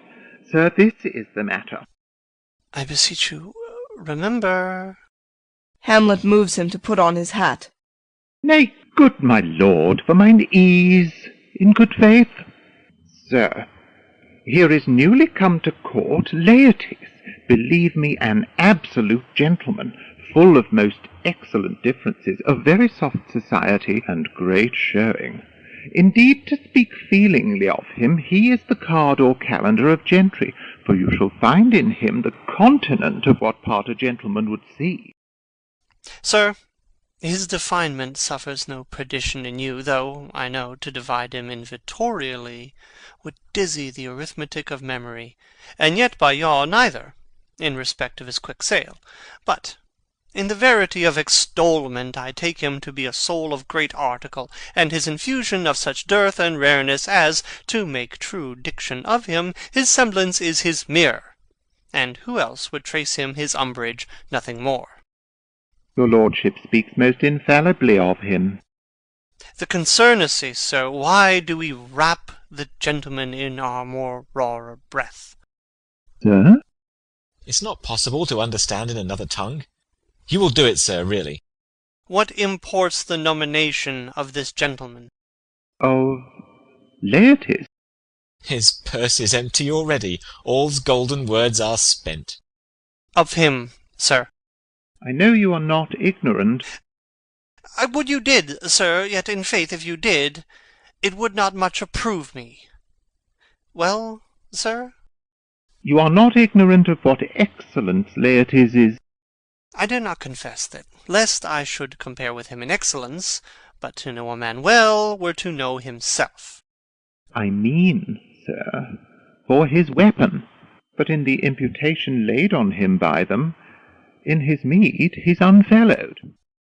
What's his weapon? Rapier and dagger. That's two of his weapons, but well.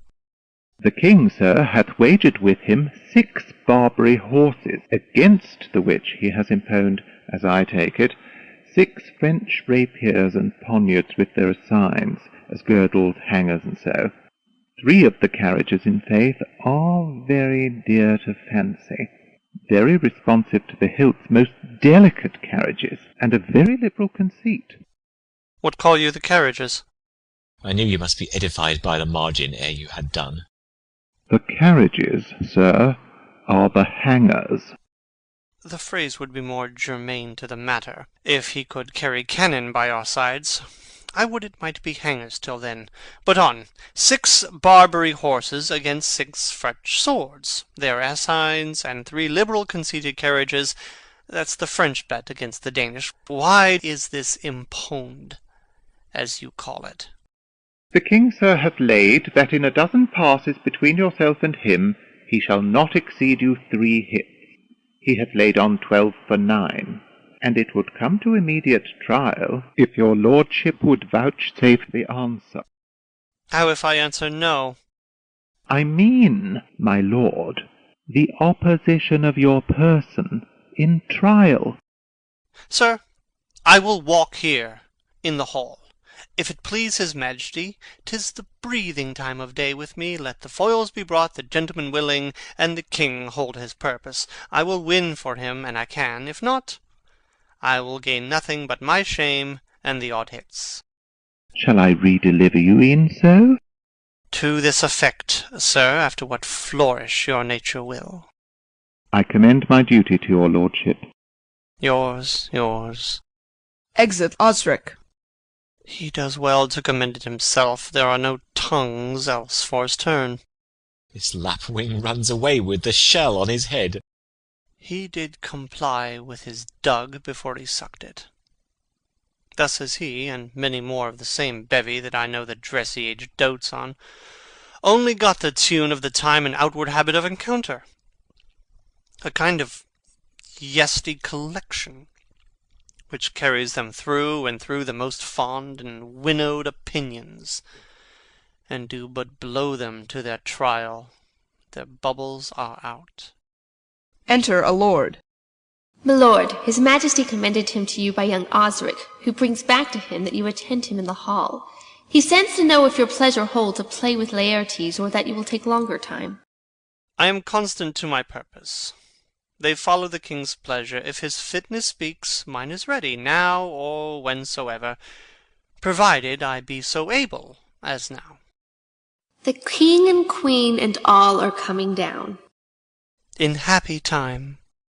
The queen desires you to use some gentle entertainment to Laertes before you fall to play. She well instructs me. Exit lord. You will lose this wager, my lord. I do not think so. Since he went into France, I have been in continual practice. I shall win at the odds. But thou wouldst not think how ill all's here about my heart. But it is no matter. Nay, good my lord. It is but foolery.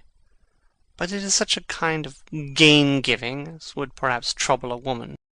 If your mind dislike anything, obey it. I will forestall their repair hither, and say you are not fit. Not a whit. We defy augury.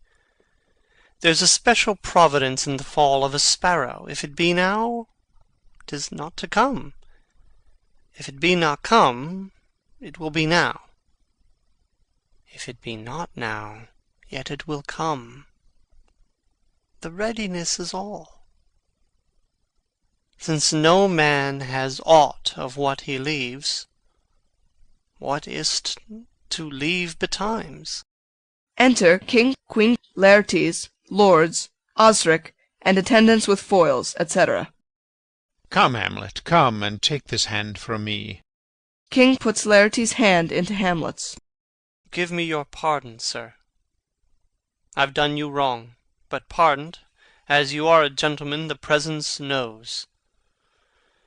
And you must needs have heard how I am punished with sore distraction. What I have done, that might your nature, honour, and exception roughly awake, I here proclaim was madness. Was't Hamlet wronged Laertes? Never, Hamlet. If Hamlet from himself be ta'en away, and when he's not himself does wrong Laertes, then Hamlet does it not. Hamlet denies it. Who does it then? 'Tis madness. If it be so, Hamlet is of the faction that is wronged. His madness is poor Hamlet's enemy. Sir, in this audience, let my disclaiming from a purposed evil free me so far in your most generous thoughts, that I have shot mine arrow o'er the house, and hurt my brother. I am satisfied in nature, whose motive, in this case, should stir me most to my revenge. But in my terms of honour I stand aloof, and will no reconcilement, till by some elder masters of known honour I have a voice and precedent of peace, to keep my name ungored. But till that time I do receive your offered love like love, and will not wrong it. I embrace it freely, and will this brother's wager frankly play. Give us the foils. Come on. Come, one for me. I'll be your foil, Laertes. In mine ignorance your skill shall, like a star in the darkest night, stick fiery off indeed. You mock me, sir. No, by this hand. Give them the foils, young Osric. Cousin Hamlet, you know the wager. Very well, my lord. Your grace hath laid the odds o' the weaker side. I do not fear it. I have seen you both. But since he is bettered, we have therefore odds. This is too heavy. Let me see another. Slikes me well. These foils have all a length. They prepare to play. Ay, my good lord. Set me the stoups of wine upon that table. If Hamlet give the first or second hit, or quit in answer of the third exchange, let all the battlements their ordnance fire. The king shall drink to Hamlet's better breath, and in the cup an union shall he throw, richer than that which 4 successive kings in Denmark's crown have worn. Give me the cups, and let the kettle to the trumpet speak, the trumpet to the cannoneer without, the cannons to the heavens to earth. Now the king dunks to Hamlet. Come, begin, and you the judges bear a wary eye. Come on, sir. Come, my lord. They play. 1. No. Judgment. A hit. A very palpable hit. Well, again. Stay, give me drink. Hamlet, this pearl is thine. Here's to thy health. Trumpets sound, and cannon shot off within. Give him the cup. I'll play this bout first. Sit by a while. They play. Come, another hit. What say you? A touch. A touch, I do confess. Our son shall win. He's fat and scant of breath. Here, Hamlet, take my napkin, rub thy brows. The queen carouses to thy fortune, Hamlet. Good madam. Gertrude, do not drink. I will, my lord. I pray you pardon me. It is the poisoned cup. It is too late. I dare not drink yet, madam. By and by. Come, let me wipe thy face. My lord, I'll hit him now. I do not think't. And yet 'tis almost against my conscience. Come, for the third. Laertes, you do but dally. I pray you pass with your best violence. I am afeard you make a wanton of me. Say you so? Come, on. They play. Nothing neither way. Have at you, now! Laertes wounds Hamlet. Then in scuffling they change rapiers, and Hamlet wounds Laertes. Part them, they are incensed. Nay, come again. Queen falls. Look to the queen there, ho! They bleed on both sides. How is't, my lord? How is't, Laertes? Why, as a woodcock to mine own springe, Osric, I am justly killed with mine own treachery. How does the queen? She swoons to see them bleed. No, no, the drink, the drink. Oh, my dear Hamlet, the drink, the drink. I am poisoned. Dies. Oh, villainy! Oh, let the door be locked. Treachery! Seek it out. A Laertes falls. It is here, Hamlet. Thou art slain. No medicine in the world can do thee good. In thee there is not half an hour of life. The treacherous instrument is in thy hand, unbaited and envenomed. Foul practice has turned itself on me. Lo, here I lie, never to rise again. Thy mother's poisoned. I can no more. The king's to blame. The point? Envenomed too? Then venom to thy work. Stabs King. Treason! Treason! Treason! Oh, yet defend me, friends, I am but hurt. Here, thou incestuous, murderous, damned Dane, drink off this potion. Is thy union here? Follow my mother. King dies. He is justly served. It is a poison tempered by himself. Exchange forgiveness with me, noble Hamlet. Mine and my father's death come not upon thee, nor thine on me. Dies. Heaven make thee free of it. Oh, I follow thee. I am dead, Horatio. Oh, wretched queen, adieu. You that look pale and tremble at this chance, so that are but mutes or audience to this act, had I but time. Oh, as this fell Sergeant Death is strict in his arrest. Oh, I could tell you. God, let it be. Horatio, I'm dead. Thou liv'st. Report me and my cause aright to the unsatisfied. Never believe it. I am more an antique Roman than a Dane. Here's yet some liquor left. As thou art man, give me the cup.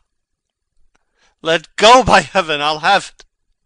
Oh, good Horatio, what a wounded name. Things standing thus unknown shall live behind me.